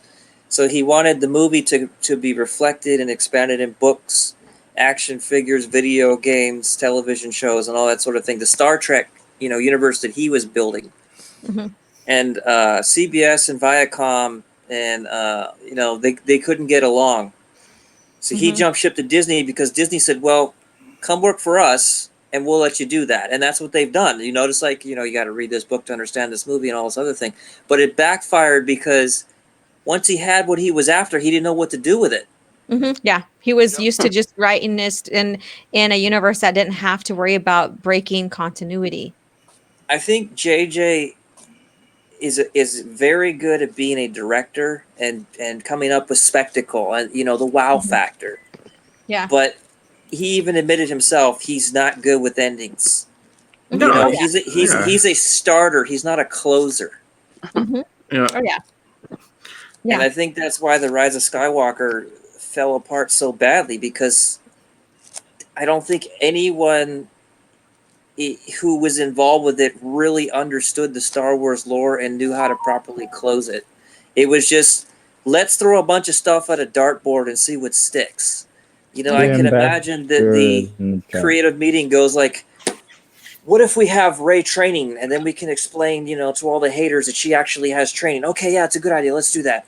let's bring back part of the Death Star because that'd be pretty cool. You know, we could do all kinds of great set designs and stuff. Oh yeah, that's great. Okay, we'll do that too. What if we gave Rey mutant powers? I mean, it worked for the X-Men. You know, hey, how about like we'll turn her into like X-23. You know, the female Wolverine. She can like magically heal people. Yeah. It's just this conglomerate of weird, strange ideas, and Disney's like, you know, we like all those ideas. We'll make them all work. And then you end up with utter chaos. Mm-hmm. Well, yeah, that's the thing. The Rise of Skywalker was one giant Disney clip show. Yeah. I spent the entire time watching it going, Goonies, Lord of the Rings. Yep. Yeah. No, very much. Especially that whole dagger thing. That was probably the weakest MacGuffin they've ever made. Was the Oh whole dumb God, thing with yeah, the that was It so. was- And for it bad. to That was match up so to the good. Death Star Harry like Potter. it did. Oh, I was laughing because it's such an old dagger, and yet somehow Secret it's magically decoder in the dagger. shape of the Death Star wreckage. And it then knows how the what hell- directly to the How in the Emperor's hell did throne the room. Death Star survive? Like such a huge chunk of it survived, and we watched it implode from the inside out Yeah. into. And mind How you, yeah, they're going to be convenient. pieces that will hit the ground. Well, but it's I not going to can be as big. I can sort of answer that, and I'm not saying that this is a good answer, but I'll give you the And Disney the answer. throne room was Oh, a I'll get on tower. that too. Yes, I put that on Twitter. The little I- tiny piece of the Death Star that survived thing. Yeah, so the throne room was not inside the Death Star as it's portraying in Rise of the It was a Skywalker. tower. Yeah. Yeah, it was in a tower. And so how could Well- that piece of material survive as well? According to the Rise of Skywalker visual dictionary, Mhm. one of the misconceptions is that Death Star is on Endor. It's not. It's on a different planet. It's actually on A one of the nine different moons. moon. Yeah, different moon. 9 moons, you say? Mhm. There's There's that 9 moons in explained Yeah, yeah. universe again, where It's, it's, you got to Cal read this Snell. book to understand. Yeah, exactly. And It's called I'm researching Kef Burr. Kef Burr, and I will expand on that some more. Okay, so because I was like, oh my God, they screwed this up, and I wanted to make sure that the 9 moons that are Endor moons all had names. Only 2 have names, and one Yeah. is the Sanctuary Moon or the Forest Moon of Endor, which is called Endor Moon or Endor. And but in the original lore, and I got to look this up. I've been trying to see how I was going to try to research it more to show contradictions within Disney's Star Wars. But basically, the Endor moon is the only one that's inhabitable out of the 9 moons. The Forest Yeah. Moon of Endor. Yeah. Mhm. Yeah. Because Endor itself is a sun, isn't Yeah. it? No, it's Endor itself is there's no moons around the sun. Endor is basically a Gas giant. a gas giant, a planet. Yeah. So Is it a planet or a star? it's a planet. It's not that dissimilar from Jupiter. It's not an M-class planet. Well, sure. Yeah. Yeah. And so, I've been looking into it a little bit more because I find a lot of discrepancies with that. And I wanted to make sure like all the moons were named and stuff, and they're not all named. However, in the original lore, it states that, the forest moon of Endor is basically the one that can inhabit life. And that's why, and then of course the Empire didn't see the Ewoks and the life there a threat. That's why they, have the Death Star there. Well, Kef Burr is known as the ocean moon of Endor. Yeah. Yeah, nice.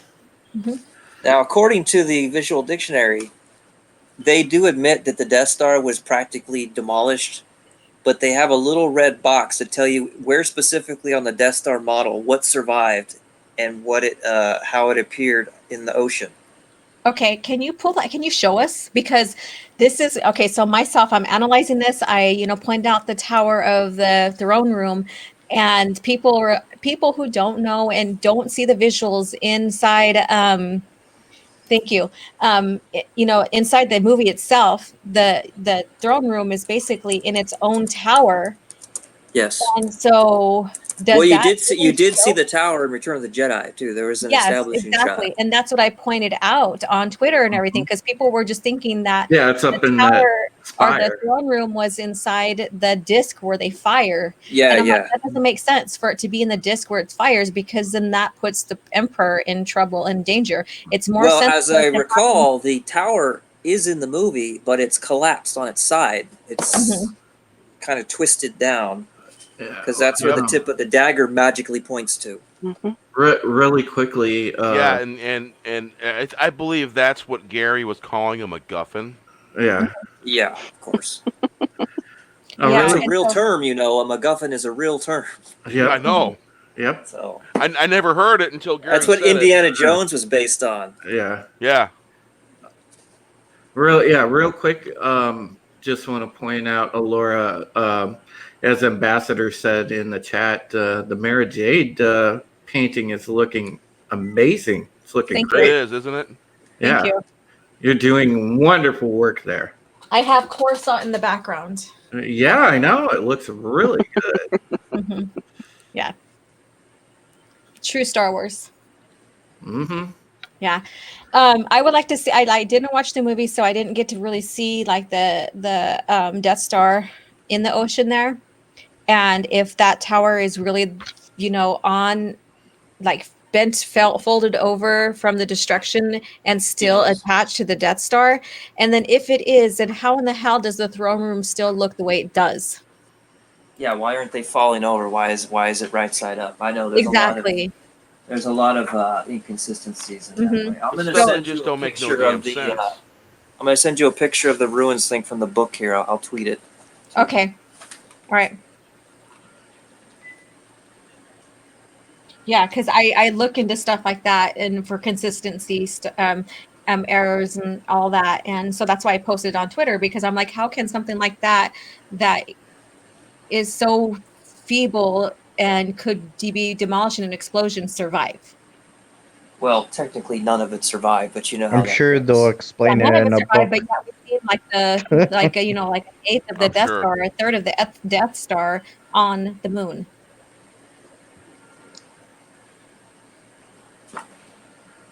Yeah. Well, Yeah. Which is the other thing. It's It like, just doesn't make I any will sense. show How you can what their something? explanation is for that. On what particular part of the Death Star that is, Hmm. because it's not a big That was Yeah. supposed to chunk be of from the Death tower. Star. what was Bear that- saying? Can you guys hear me? Yeah, Yeah, go ahead. Yeah. It just the basically the tower where the throne room was and how it's intact and how glass is still there. They showed in the movie it was just like nothing was freaking left, you know. Except functional doors, apparently. Oh, And yeah, yeah, functional doors functional too. doors. Yep, that respond the people's Yeah. DNA. Yeah, with a some kind of weird force ghost guardian thing. The strangeness. With fangs. Yeah, Yeah. I guess It's in a like way I'm once you still become a Sith, you don't get fangs. Yeah, you That don't was turn horrible. into a throwing some vampire lore in there a little. Yeah. little bit of Twilight. Yeah. Apparently, you get Sparkle. fangs now. You get Little bit of yellow Smeagol eyes. action. Well, when I was coming out of the movie, there was a guy. Um, we were out in the hall. We had just thrown our 3D glasses away. I went and seen 3D IMAX, and he was probably maybe about 8 years older than me. His hair was a bit whiter than mine, and he was saying real out loud and loud, very loudly. He goes, "The originals are better, hands Nice. down. The originals are better." They booed And the ending at my he had theater. what no one really booed. I think people were too shocked because you got to remember that it was 9:40 showing on the 19th. It was the opener, the Okay. opener for for the later in the evening, and this just think it was 7:30 something was the first evening showing. There was a few more during the day, and none of them were sold out, none.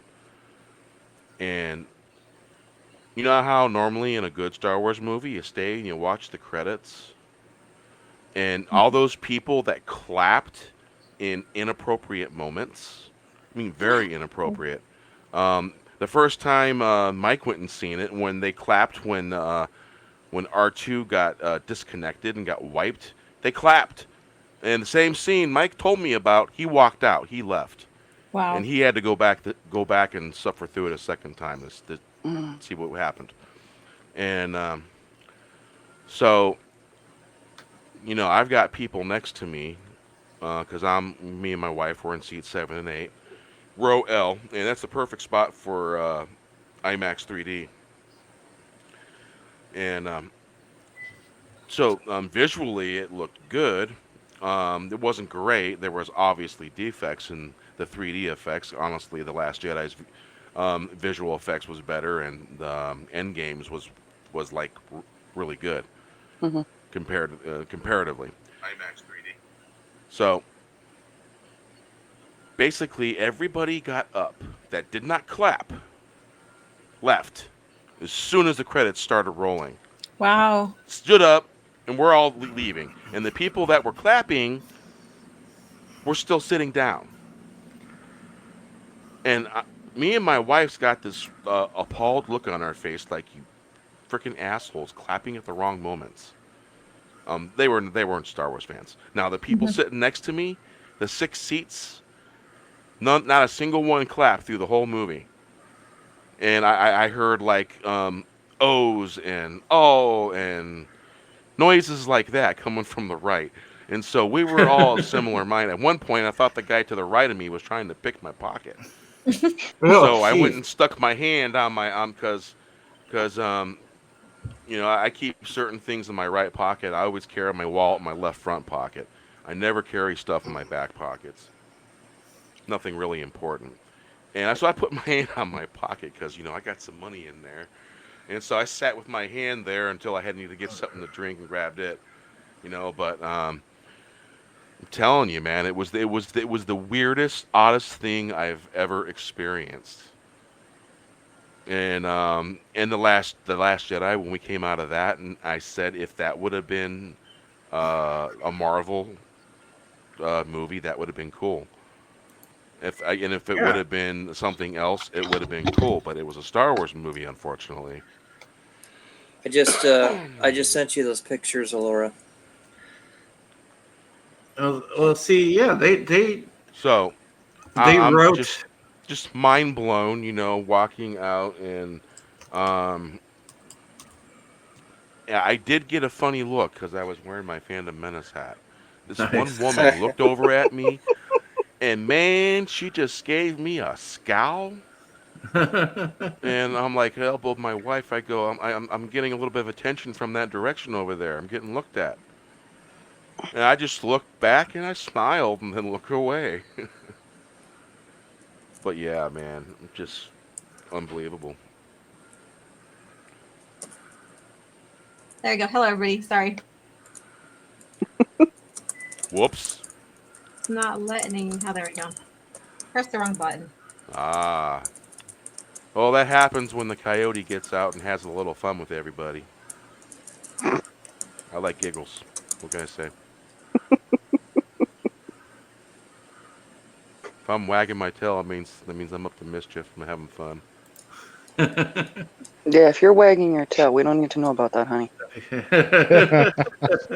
No, that's not that kind of Just thing. no salty balls. No, that's Steven's department. I'm afraid. He started that. That's on him. Yeah, you brought up a good point though, Bear. It's like these movies would probably have been a lot more entertaining had they been a different franchise than Star Wars. It just it seems like these were the un-Star Wars movies, but they just crammed it into a Star Wars wrapper, basically. And it's like, any other time had these been standalone action movies, they would have been great. But it just, yeah. Well, I think they would have still flopped, though. I don't think so, because if it's not something that you have to get too heavily invested in, that you could sit back and watch as a popcorn movie, it'd be great. But yeah, these were These were just I didn't even something get like another. popcorn. Yeah. I just got sodas. I didn't even want to get popcorn. You know? I got wanna go. Advil. I mean, that's so unusual for you to go to a movie and not want to get popcorn. I'm not Didn't a big even get no candy. I'm not You know? I'm not a big drinker, but these movies left me wishing I would have took a flask and got hammered.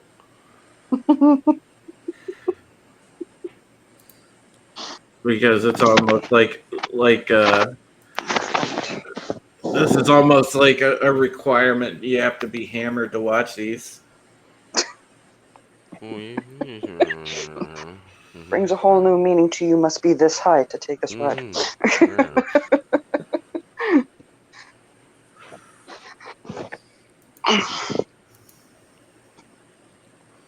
Yeah, did someone say smaller?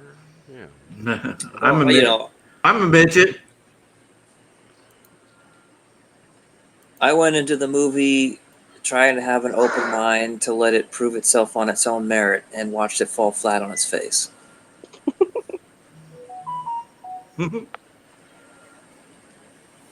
Okay. Yep. Oh yeah. Oh goodness. Okay, so that location of the Death Star where it's noted that crashed onto the Kif bar, and the Yep. location where the Emperor's Tower is at is totally different areas. Yep. So they got that wrong. They still got it wrong. Hmm. Oh They man. still got it wrong. I have it here, but it's blurry to where if I pull it up, you're not going to really barely read where it's at. But it basically has the Death Star 2 because it's the one that's not in full construction, fully built yet. Yep. And it has like the different locations on where everything's at compared to what's in the visual there. So they still got it wrong, and so that might not even be the tower either that you might be guessing it might be, because you have to consider like all the gun turrets and all that's on the Death Star as well. Right. And they're showing that it's the trench area again. Yep. And so it's the Death Star, the tower, the Emperor's Tower is not in that location. Well, they conveniently relocated it like they did Kylo's Scar. I mean, that's what they do. But then JJ put it back. Did you notice that? I think so, yeah. Yeah, I he put think it back. Yeah. They had a little tip about that as well. Wow. Yeah, so it's not the same location, so it's still not accurate. And some people call me nitpicking when I pointed that out. I'm like, it's not nitpicking because when Did you're you talking notice about that the main character coming back JJ and his moved, storeroom being seen, then it's not nitpicking. What did JJ did you do? notice that JJ moved Ray's scar from Last Jedi On her arm. on her arm? Yeah. Oh, I didn't know that part. I just knew about Yeah, him. so it's almost like a pissing contest. Well, and it's covered up by her armband thing. Oh goodness, yeah. Wow.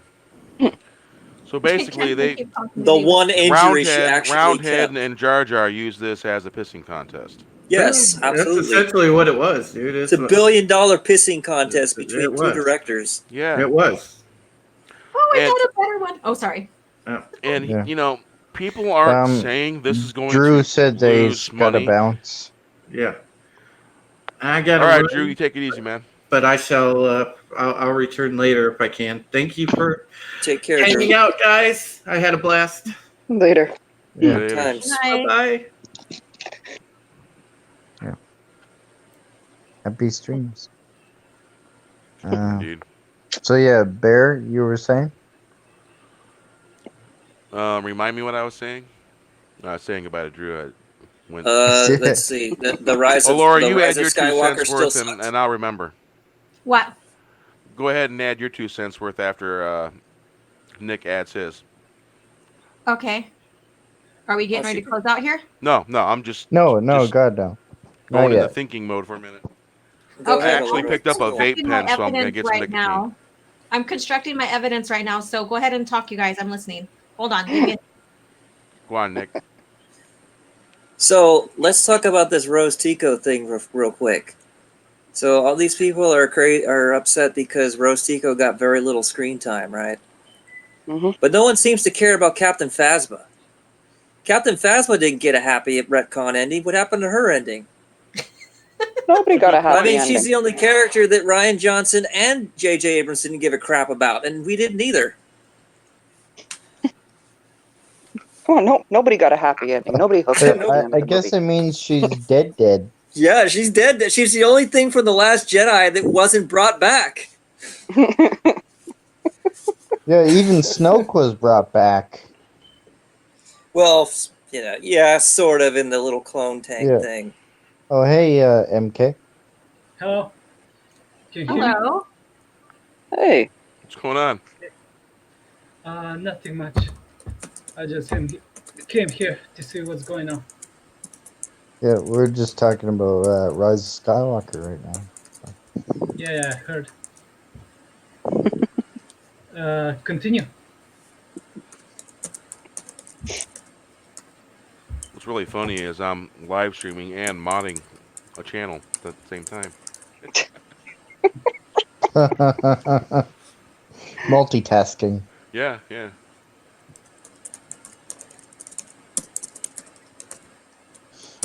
The ambassador made some good points. He had more fun seeing Starship Troopers. What's that? Hashtag Master McCookey. Captain Phasma deserved better. That was my rebuttal to the Rose Tico deserve better hashtag on Twitter. Captain Phasma was just a female version of Boba Fett. Yeah, except she didn't get popular after she died. Yeah. Yeah. The I actress did. I guess Captain Phasma was being used by Disney for You propaganda's think? sake. Yeah. They had an opportunity to make a cool character, but instead they had to screw that actor. certainly. they had Yeah. a lot of opportunities to make cool characters, but I again, think they Finn had threw it all away. potential. Yes, I'm with you there. Finn had great potential. They had a billion reasons and $1 billion to make cool characters, but they didn't do it. Hashtag Solo still failed. Mm-hmm.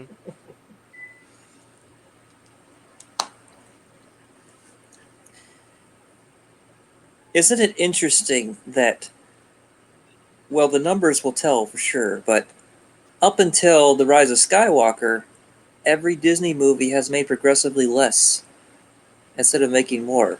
Yeah, trending. Mhm. There was someone had made a line graph, and I guess The Rise of Skywalker was like the smallest blip on the thing there. Sure, yeah. I think that The Rise of Skywalker will make slightly more than The Last Jedi, but it's not going to make anywhere near the numbers of Avengers Endgame or The Force Awakens. Has it made more or less than Solo? More than Solo. More, Sure. definitely Oh. more. That's not good. Well, look, it wasn't going to bomb. It's the, as bad as it is still the ending of a 40-plus year saga storyline. And just like with Avengers Endgame, people are going to go see it because they want to know how it ends. That's where its box office is coming from. But as I've always stated, a movie's success is built upon its rewatch value. Mhm. If you see a movie that you like, you want to go back and see it again, hence your box office goes up.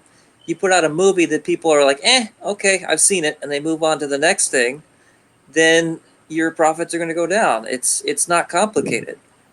That's see why. that- I'm sorry. Go ahead. No, go finish. I was going to say that's why there was that bizarre, very brief, failed campaign where someone was like, "Go see Rise of Skywalker. Take your family, take your friends. Go see it more than once," because even they realize the power of rewatch value. That's something that Disney Star Wars doesn't have. Aside from The Force Awakens, The Force Awakens performed because people saw it and they went back and saw it again. Mm. I don't think the vast majority of fans went back and saw The Last Jedi again. I think they suffered enough the first time. But objectively speaking, there's people who genuinely love the movie. I'm not one of them, and I don't blame them for loving The Last Jedi. I mean, Star Wars, you can love whatever you want. You know, it's like an a la carte menu. You can pick and choose what you like and leave what you don't. All right. The problem is, though, Disney has given us nothing to move forward with. You know, where does it go from here? Disney's future can only exist in its past, unless by some reason it decides to make the next series of films or whatever 1,000 years in the future. Mm-hmm. You know, because Daisy Ridley said she's not coming back, and John Boyega has been very vocal about not coming back. Yeah, they're not coming back. So what are they going to do? Mm-hmm. If Rey's the cornerstone of their new, you know, of their new thing, then Old Republic. Where does it go? I think it has to go in the past. I mean, there's just, it's inevitable. All right. So here's my evidence again. Yep. Totally different areas of the Death Star. Totally different areas. as Thanos says.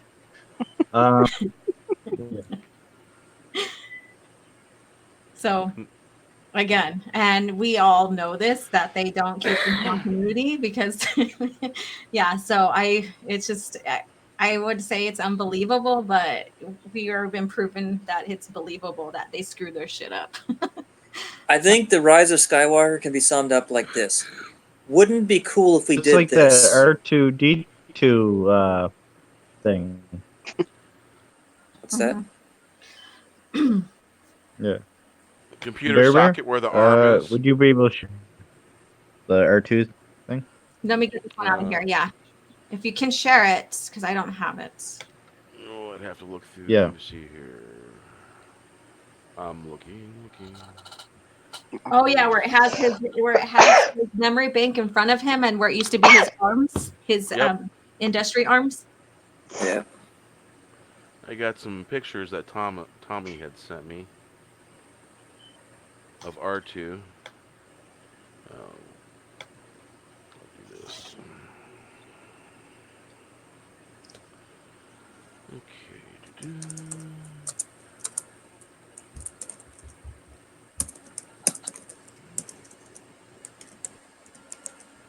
There we go. All right. So share screen. I found an image of R2. Mm-hmm.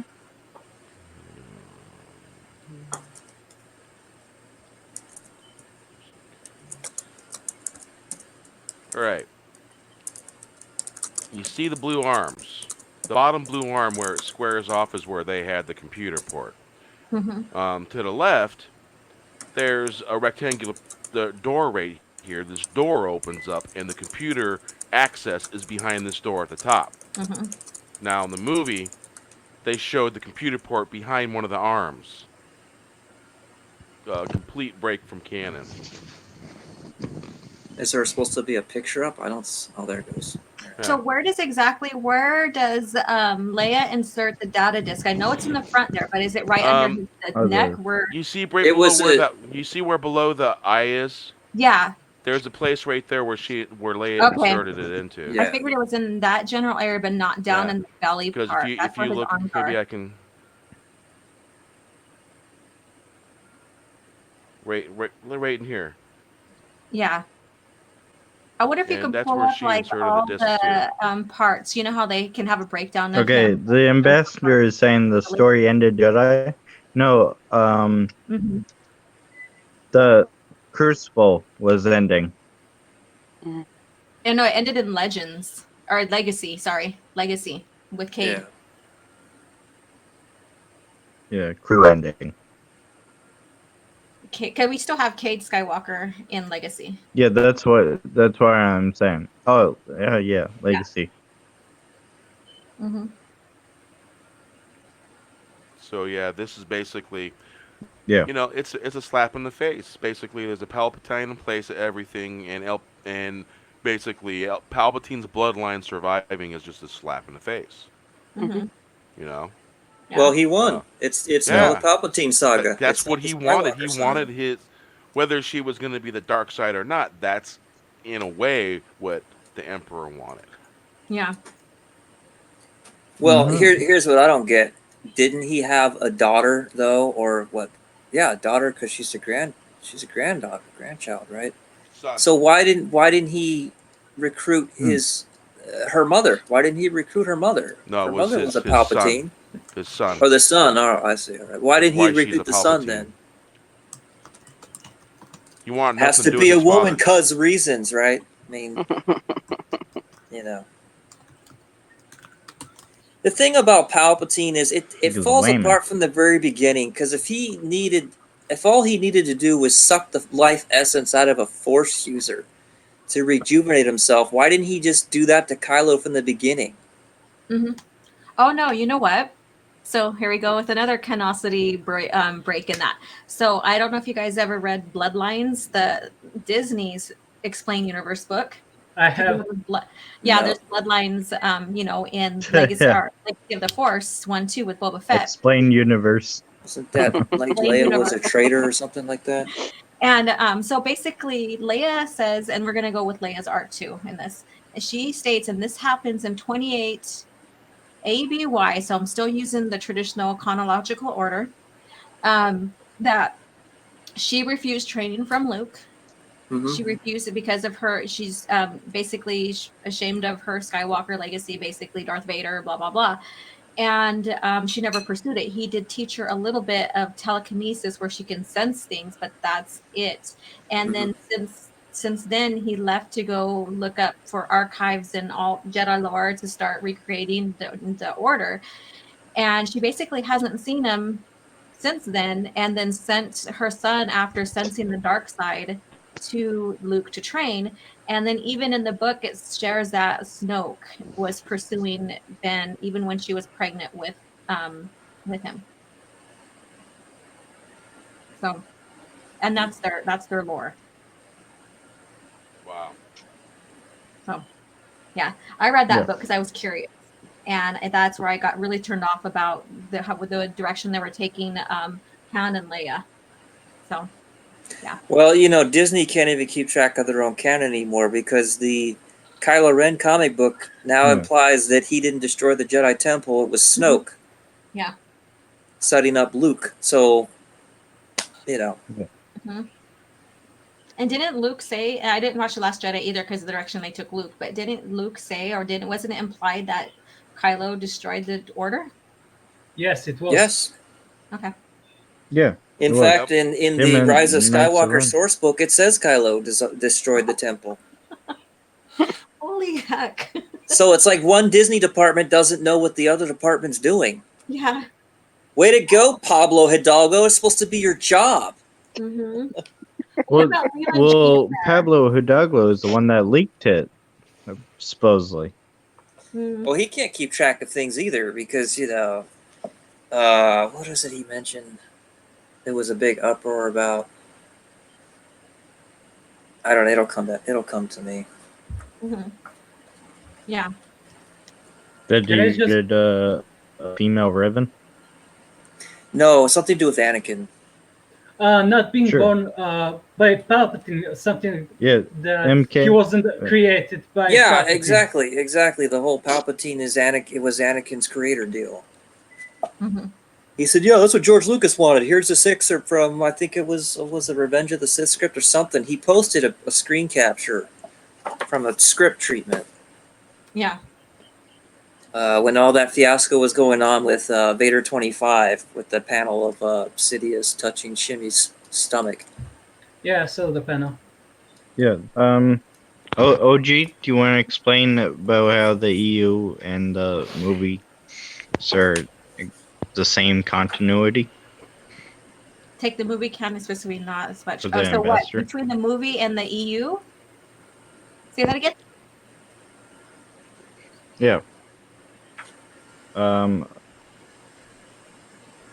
The ambassador is saying that he thinks that the movies in the EU are separate. Oh, so yeah, I was talking movie canon specifically, not much of the EU. For me, the movies are separate from the EU, just my perspective. Okay, so he's using his perspective. But when you look at the overall franchise in George Lucas's era, it's all tied together in one continuity under one canon. Yeah, the movies were hierarchy, basically, which means that they were the foundation. So they set the lore rules. Better way to.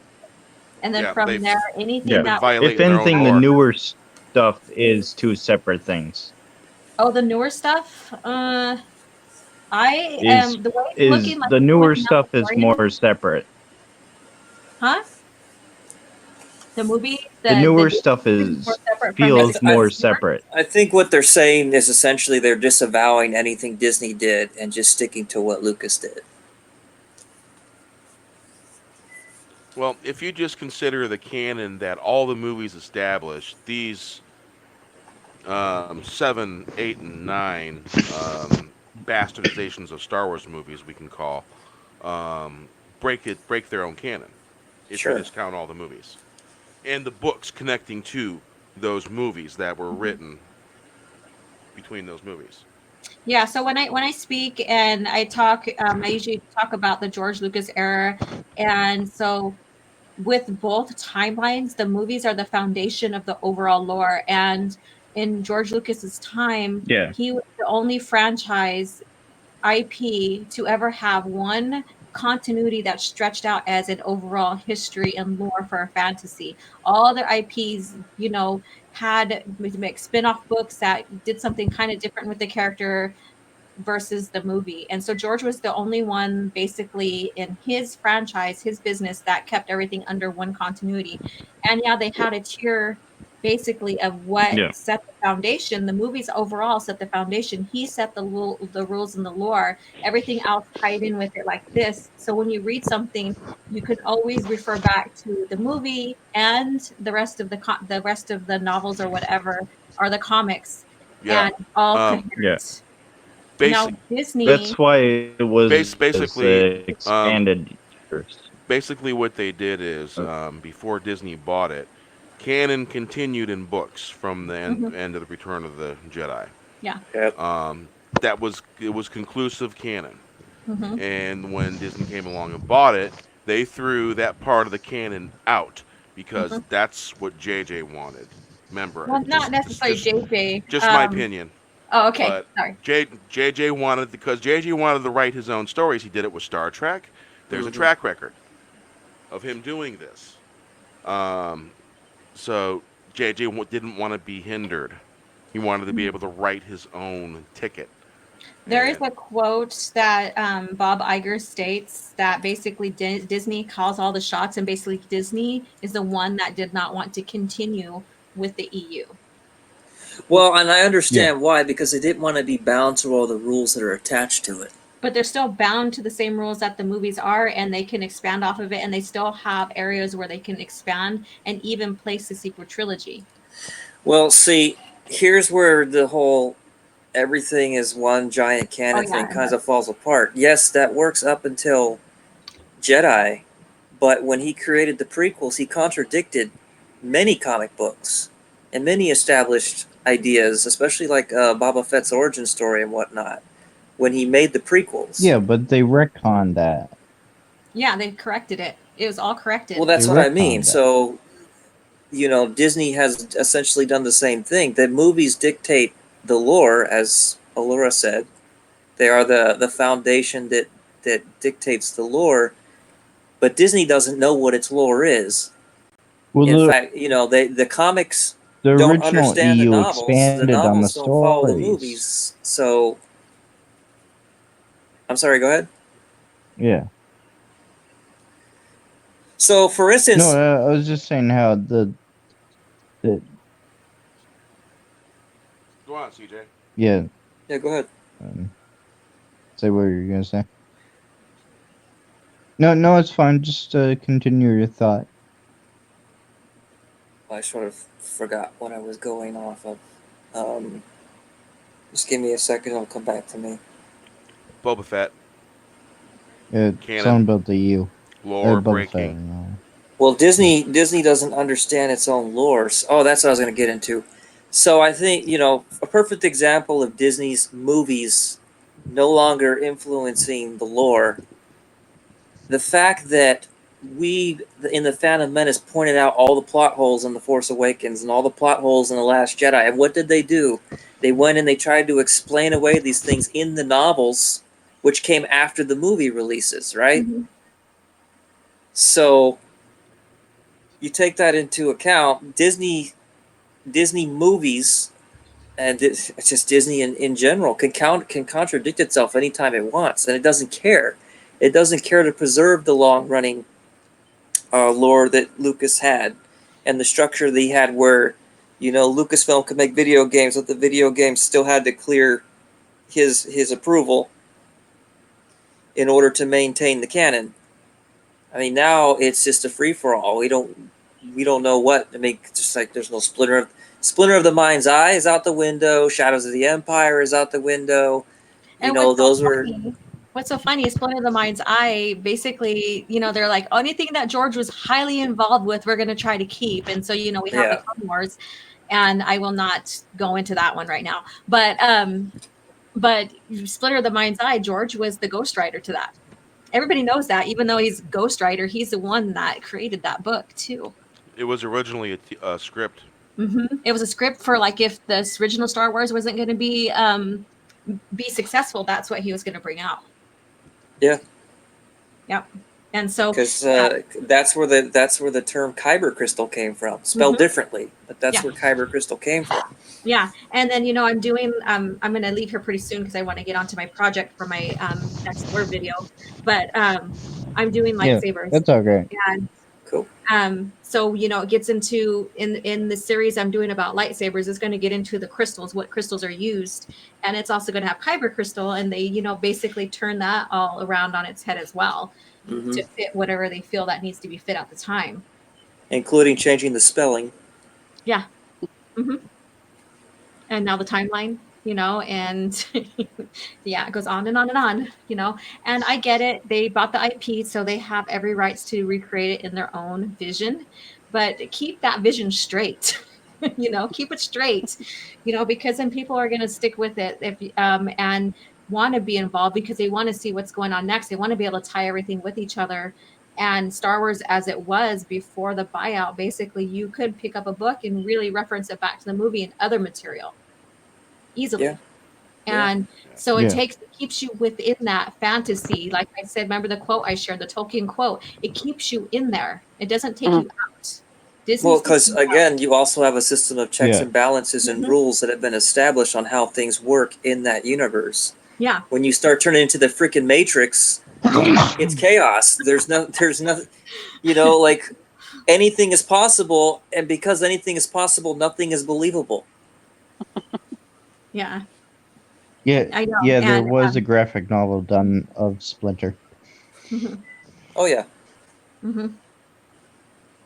Yeah, so we have Mandalorian, which is a splinter of hope, and I'm not holding my breath on it keeping a constant continuity because we already seen what's going on with the overall lore right now. Well, we have to see what happens with Obi-Wan too. Mm-hmm. Oh no, I love the Kenobi book. Yeah. I love all his arc in Legends and how he. Sure. What do you think? Huh? Yeah. What do you think of the new fan film, the Kenobi fan film? Have you watched it? I haven't had a chance to watch it yet. I haven't seen it either. I'm gonna go watch it, but maybe I'll do that. I mean, I don't want to review another person's little fan stuff, but like someone's already did. I forget his name, but Heir to the Empire. We're on chapter 3 with having someone recreating that one too on YouTube, and it's great. Oh, really? That's cool. Yeah, I'll share it on my Twitter so you guys can check it out, or his page. Yeah. But so that's great, and then also too we have Invincible. Actually, you could share something like that. You could share something like that to the community chat. Yeah. Okay. Yeah. And then the novel Invincible, where we have the fight between Jaina and Jason Solo, or Darth Caedus and Jaina. Yep. That's also on the YouTube as a fan fiction movie. Oh wow. It's amazing as well. Yeah. Yeah. So you get all the stuff and you know how well it's Yeah. tied together. And you watch it and you're like, Disney, you could have done something like this. You could have did the sequel trilogy after Crucible. It would have fit in with his script that he gave them. And then you could have done spin-off movies with any of the novels. And you could bring in like Anthony and all them for Sky, for Luke and them, those young actors that look like them. To recreate, those spin-off novels, those novels for spin-off movies. Anthony and Gruber. Yep. All those opportunities missed. And just imagine too, then you could still have books written in areas and fill them in. And then you can go past legacy comic era and expand the lore even more. Yeah, expand on the stories. And even in the PT and the Old Republic, there's still plenty of space timeline to expand the stories there. It doesn't always have to be post Return of the Jedi. Hi, Tito. Yeah. All right, you guys, I'm going to go. But thank you for having me on. And I posted the Death Star information on Twitter. If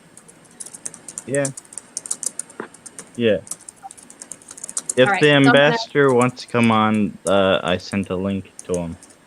Okay. Yeah, ambassador, come on in. I'm going to leave. You guys have fun. Again, I'm OG Star Wars, your Legends gal, trying to make it in this canon world. And you can find me on OG Star Wars channel. You can find me on Twitter at Alora Baga. And I am here. I'm the new hope, I guess you can say, for the Star Wars community, bringing you guys Legends, our original EU content, as much as I can and as best as I can. Thank you guys for having me here. You guys have a good night. It was a pleasure. Take care. Good night, Alora. Good night, everybody. Bye, OG. Bye. Later. Bye-bye.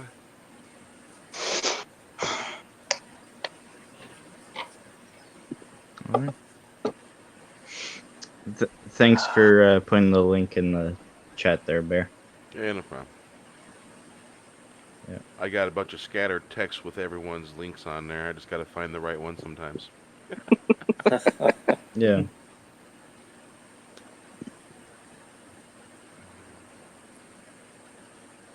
Yeah. So yeah. What's next topic? What's next? I'm thinking. Yeah. Ghost stories. Ghost stories. I'm full of those. Tell one. Aren't you guys all like guys and girls all super hyped for this Cassian Andor prequel series? Actually, surprisingly, you never know. They might throw in Vader in there. Why? I want a Jyn Erso miniseries called The Vault. It just takes place in that hole she was stuck in until Sal Guerrera finds her. God. Yeah. With Felicity Jones or Crafty new with actress? Jyn Erso, how to make little stormtrooper dolls. Yeah. Yeah, with Felicity Jones or with new actress? Oh, gee. Does it really matter? Yes. It could. Sure, Yeah. bring Felicity Jones back for marketing. Felicity Jones. At least she didn't try to do any woke stuff. Because Forrest Whitaker gotta eat. Yeah.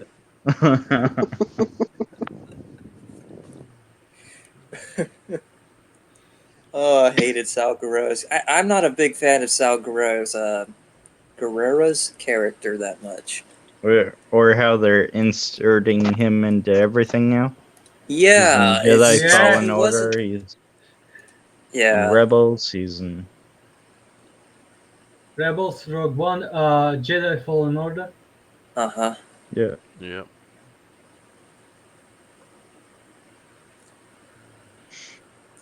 He seems like that old hermit guy you just want to go away, who just keeps rambling while you're standing there.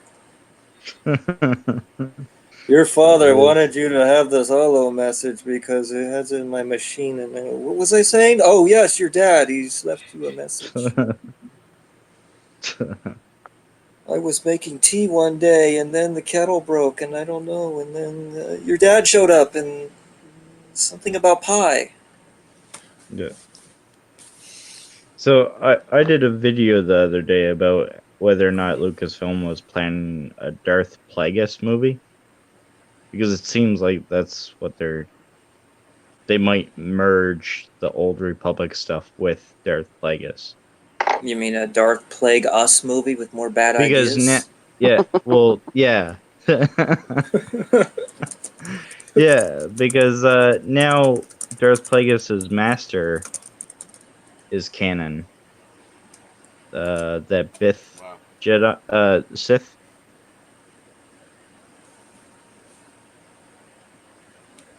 For those listening, Bith are those Cantina band. Oh, you mean Curious. the yeah, the band. I can't Yeah, think of the word for it. The musicians. Yeah. yeah. Oh, The bum bum bum okay. bum. Yeah. Yeah, the Yeah, song they changed a little bit. yeah, Remember the Anyone rock? else yeah. like? His name was Darth uh, Teenburris or something like that. I'm probably butchering the name, but Tenburris, Tenburris. I don't know. I don't know. I'm not familiar with the Plagueis books. I'm not much of a reader when it Mm. comes to the books. And now apparently Darth Revan is canon. Yeah, I heard about that. Yeah. So what I was thinking, like how they end Rise of Skywalker with the yellow lightsaber on the staff. I'm thinking maybe that's gonna tie into an old Republic type story. There's so many ways to interpret that, and they're all just terrible. Yeah. I think they gave her an orange lightsaber because they wanted her to have her own identity. You know, like Mace Windu had a purple Okay. lightsaber, and he's the only one to ever I have a purple identify lightsaber. as a Other Skywalker. than Mara Jade, but we're talking about in Well, there's movies been here. orange lightsabers. But not in Oh yeah, there films, is. is what I'm saying. Yeah. True, not in films. But Well, in the Star Wars original movies. colors of the lightsabers were orange. And then the special editions, they colorized them. Wait, what? Yeah, remember if you look at like the Darth Vader and Obi-Wan fight in A New Hope, the lightsabers were orange. I don't remember that. I don't remember that either. Yeah, they're You could blue probably and red. pull that up because I'm pretty sure. You talking about like the original movies, unaltered, Yeah, straight up? unaltered theater releases. I'm pretty sure they were orange. No, the Vader's always had a reddish pink lightsaber, and Obi-Wan had a blue lightsaber. Yep. I don't ever remember seeing an orange lightsaber in You must remember a A New Mandela Hope. effect. Neither do I. It might be a Mandela effect thing. Yeah, it's got to be because there's just never been an orange lightsaber in the movies, as far as I remember. You know, there's a lot of ways to interpret that. You could say, well, she had let's see, was that green and blue? Is green and blue? No, green and blue doesn't make orange, does it? Okay, there's this I'm scene.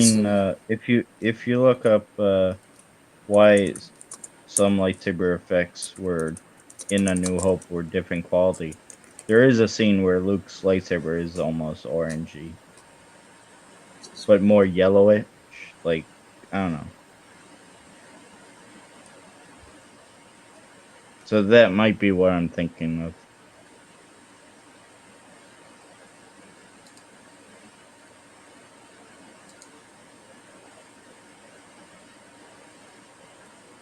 Ah. Well, that's young. You know, if the Mandalorian would have had his rifle with him, he could have shot the grate and disintegrated it or something like that. Oh yeah, that's true.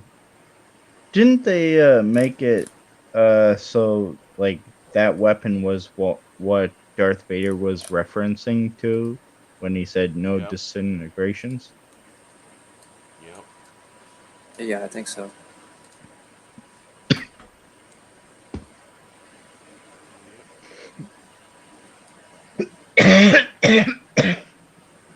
Yeah.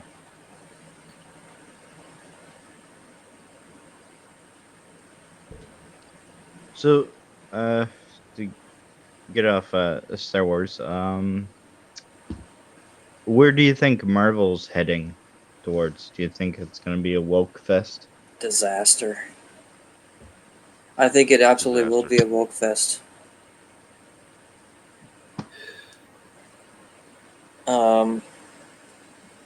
The only thing I'm interested in with are they up to phase 5 now, or is it phase 4? Phase 5, isn't it? Hard to What keep movie? track. Excuse me? Think so. What movie? They're going into Is it phase 4 or phase 5? I don't I keep think track it's of phase it. 4 that they're Phase going 4. into. Okay, the only thing in phase 4 that interests me is Black Widow so far. Hmm. The television series on Disney Plus doesn't do it for me except for What If. Everything else, it's like It you know- seems like was it Phase 5 seems more interesting with like the X-Men and Fantastic Four. is that And phase Blade. 5? Okay. Yeah. I'm looking forward to Black Widow and Shang-Chi. Those are the two that I'm looking for. The Eternals, I'm not that particularly interested. I know nothing about them, so it's like I don't really. Well, they completely race and gender swapped the Eternals, so that's gonna be the most woke of all the Marvel stuff. That won't be fun. Now, the Black Widow movie is way overdue, Oh, yeah. and honestly, what they've shown of it so far looks pretty awesome. For me, the only one I'm looking forward Bear is to kind Doctor of Strange. quiet. Your mic is turned down there. Mine? No, I was leaning back. Oh yeah, stretching my that's fine. back. So, Yeah. I'm also looking forward to Doctor Strange, and of course the Black Panther sequel. Beyond that, nothing is coming automatically to mind. oh, But there's it's Marvel. I'll probably wind Yeah. up seeing all of it. Well, There's there'll be a Captain Marvel 2 in there somewhere, I'm sure. Mm-hmm. There's a news story where the Spider-Man producer Evie Arade, I think Oh is God! Yeah. wants he wants Sam Raimi to come back and direct a Spider-Man movie. I don't Not a fan know. of Sam Raimi. After Spider-Man 3, 1 and 2 were great. I don't know what happened Well, with a 3. lot of people have grown to appreciate the Raimi trilogy, I think. After what we've got. The biggest problem with Spider-Man 3 was their choice in Venom. Just too many characters. Too many It characters. It was too many. Yeah, it was too many characters shoved into one movie.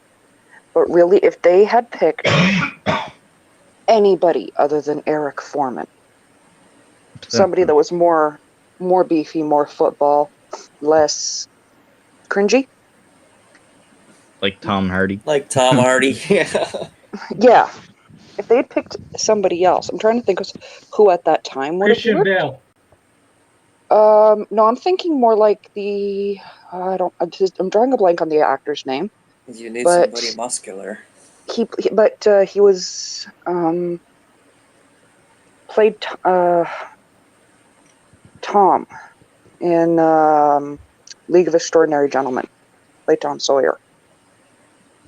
Tom Sawyer. I don't know that. I can't remember He'd that work. actor's name either. He would. I'm drawing a Simon blank on his. West? Yeah, he would have worked as a nice Venom. I don't But- see him as Venom. It would have been better. It would have been a better choice. Well, it he's also the would have been better he's the if first they one had that made come him to mind. scary instead of using his regular voice. Yeah, Yeah. I mean, he was more cringy than anything else. And like giving him fangs, while he was human. Hmm. Yeah, that was dumb. I like the effects. I like the design Oh, of yeah. Venom, but Mhm. they just dropped the ball on. Like, he had a cool suit. He had great powers, but And like, why did he have he to was take just off his mask every 2 seconds? Like, well. That's the just Spider-Man to effect. talk. Spider-Man does the same Cool. thing in every movie. So Yeah. So I guess Venom is the same way, but Hmm. at least in the Venom movie, like, he didn't take off the mask as much.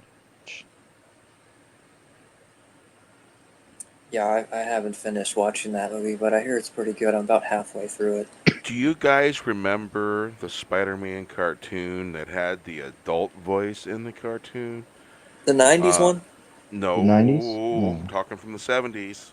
Oh, Yes. the The Amazing 70s. Spider-Man cartoon that was freaking kick-ass. Oh, you mean the Mhm. Super Friends And era? there was also a comic book of the same series at the time that followed along with that particular Spider-Man story. Was it like All the Todd famous villains were in McFarlane? these cartoons, and they were all awesome. Hmm. And he had quips that were kind of funny here and there, but it wasn't overboard, and it was an adult Spider-Man. I think Yeah. that's what we wanted to get, and we didn't really get that. Yeah. We did get something like that in the PS4 Spider-Man. It was like the gameplay story was The newest almost like one? a more, yeah, the newest video game. It was actually a really good story. It was well balanced, I think, with all the good stuff from the movies and put into one. You know.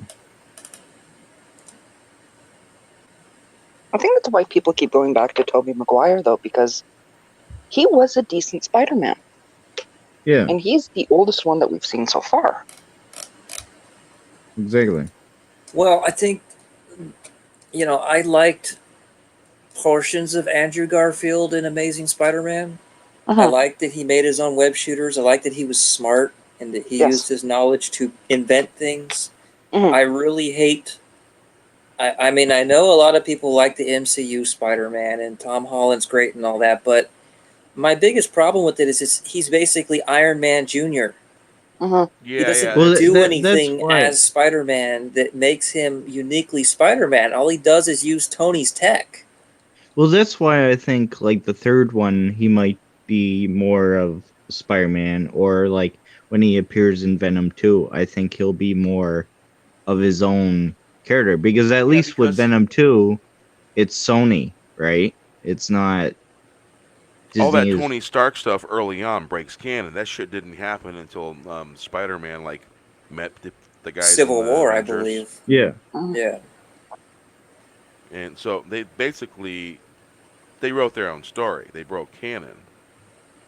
Again, it's what Disney does.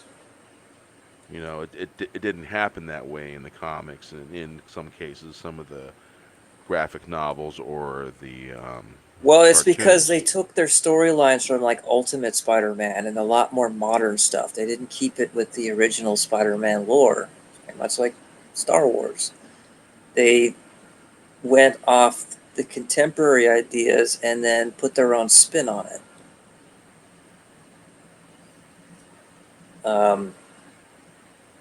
Which was the Iron Spider suit and the whole relationship with Tony Stark. A lot of that stems from the Civil War comic book series, Yeah. where he reveals his identity to the world. That and like what is it? Captain Oh, yeah, America gets shot and all that stuff. Yeah. The Raimi trilogy was more faithful to the older comic books. Yes. Web shooters aside. Yeah, web shooters aside, but you know, Well, yeah, aside from the organic thing.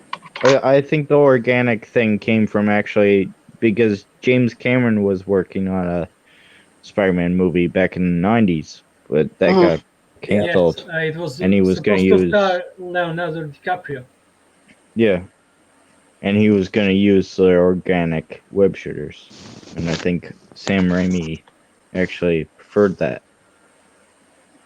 Well, I think because the I fundamental thought- idea was what I you thought know. the organic web shooters that were built in. I thought that was probably a really neat idea.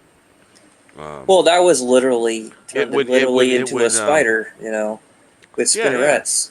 And him having spinners, being able to have them built them in, and I thought it was a real good premise, And it's basically he figures out that if he presses on the inside of his palm, he can shoot different types of webs. I thought it was neat, and I thought they probably just shouldn't have really explained it too much and just should have gone with it and not really explained it. Because it's one of those things that really you can see it. It's obvious. You see it, right?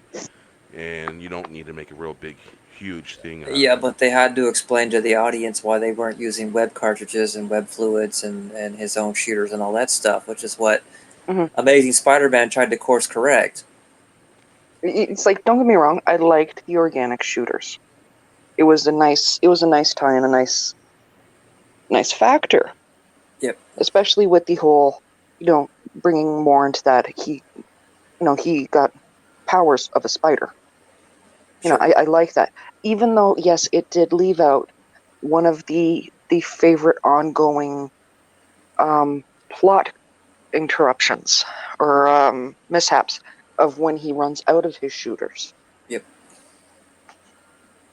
Well, in the Rami one, his loss of faith is what made his web shooters malfunction. Yes. His confidence, his lack of confidence.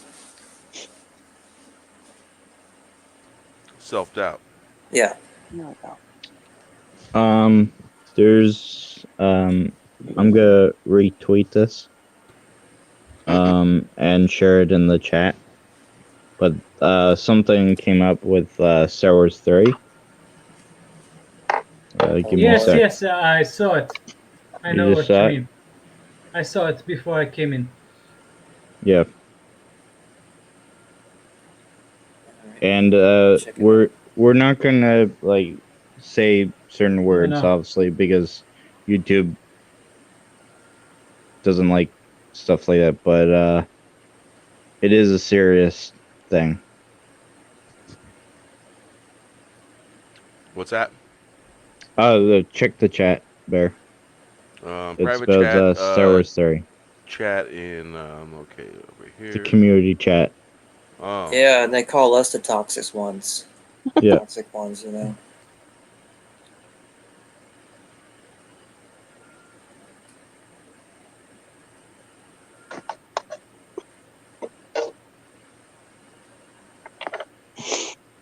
Yeah.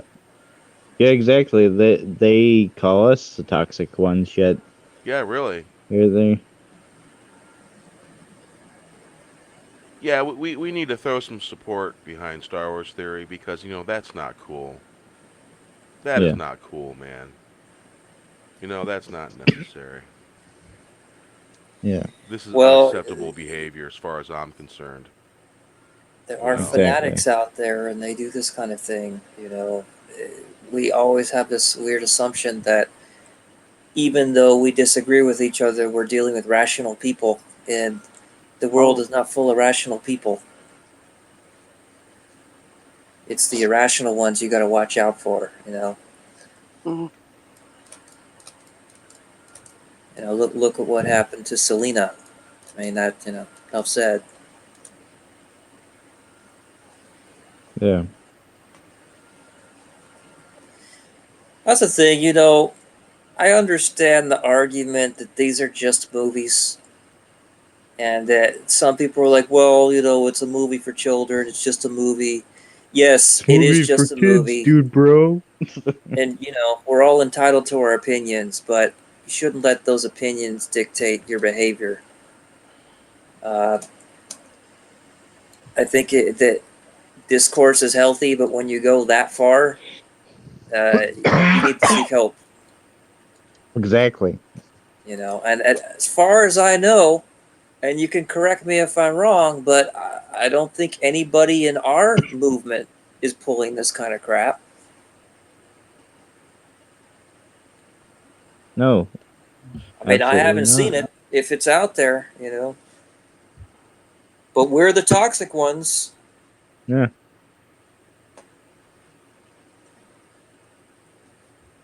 Yeah, Mike just retweeted it, so that's good. Yeah. Exactly, like these people, they're insane. They are. This isn't the first time, you know, but this kind of stuff happens in every fandom. It's not just Star Wars. It's not just Star Trek. Any pop culture fandom, you're going to run into fanatics and people who take things too literal or too personal. Didn't something like this happen to your boy Zach, Oh yeah, if I remember correctly? there's people in Comicsgate that were swatted. Yes, that's what I'm talking about. Yeah.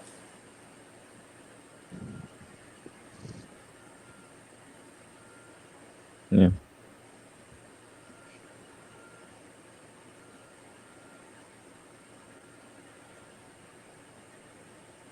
So, yeah. We're 2 hours in. I don't know if you guys want to wrap it up. Yeah, my brain is fried. It's all good. So good. Well, I guess I would like to say Steven, who wrote the Phantom Menace novels, Phantom Menace. Gosh, man, I'm having a brain fart too. Huh? The Phantom Menace volumes has posted a picture on Facebook of the test book, and it looks pretty good. Yeah. I'm pretty Awesome. happy with how it looks because I did the cover art for it, and I wanted to make sure that the book had a professional look and a design that we could all be proud of because it represents us as a movement. Like we're not a group. There's no presidents. There's no leaders. We're just a movement of fans with various opinions. Mm. And I think it's great that a book is out there that's finally going to kind of clear the air on what we are and what we believe in versus all the stupid narratives that, the shills and whatnot try to push out there. But if you supported the campaign, it looks like it's one step closer to fulfillment, and then it's on to book 2. Sweet. Yeah. Nice. So look at Leonidas's Twitter. I'm sure he'll post some pictures soon. Keep an eye out. Any last words of wisdom from Bear? Walk with peace in your heart and then tell people the truth and speak your mind. Yeah, be peaceful. You can be rational, get your point across, and we can agree to disagree. Yep. Hail to Phantom Menace. Hail to the Hail. Phantom Menace. Absolutely.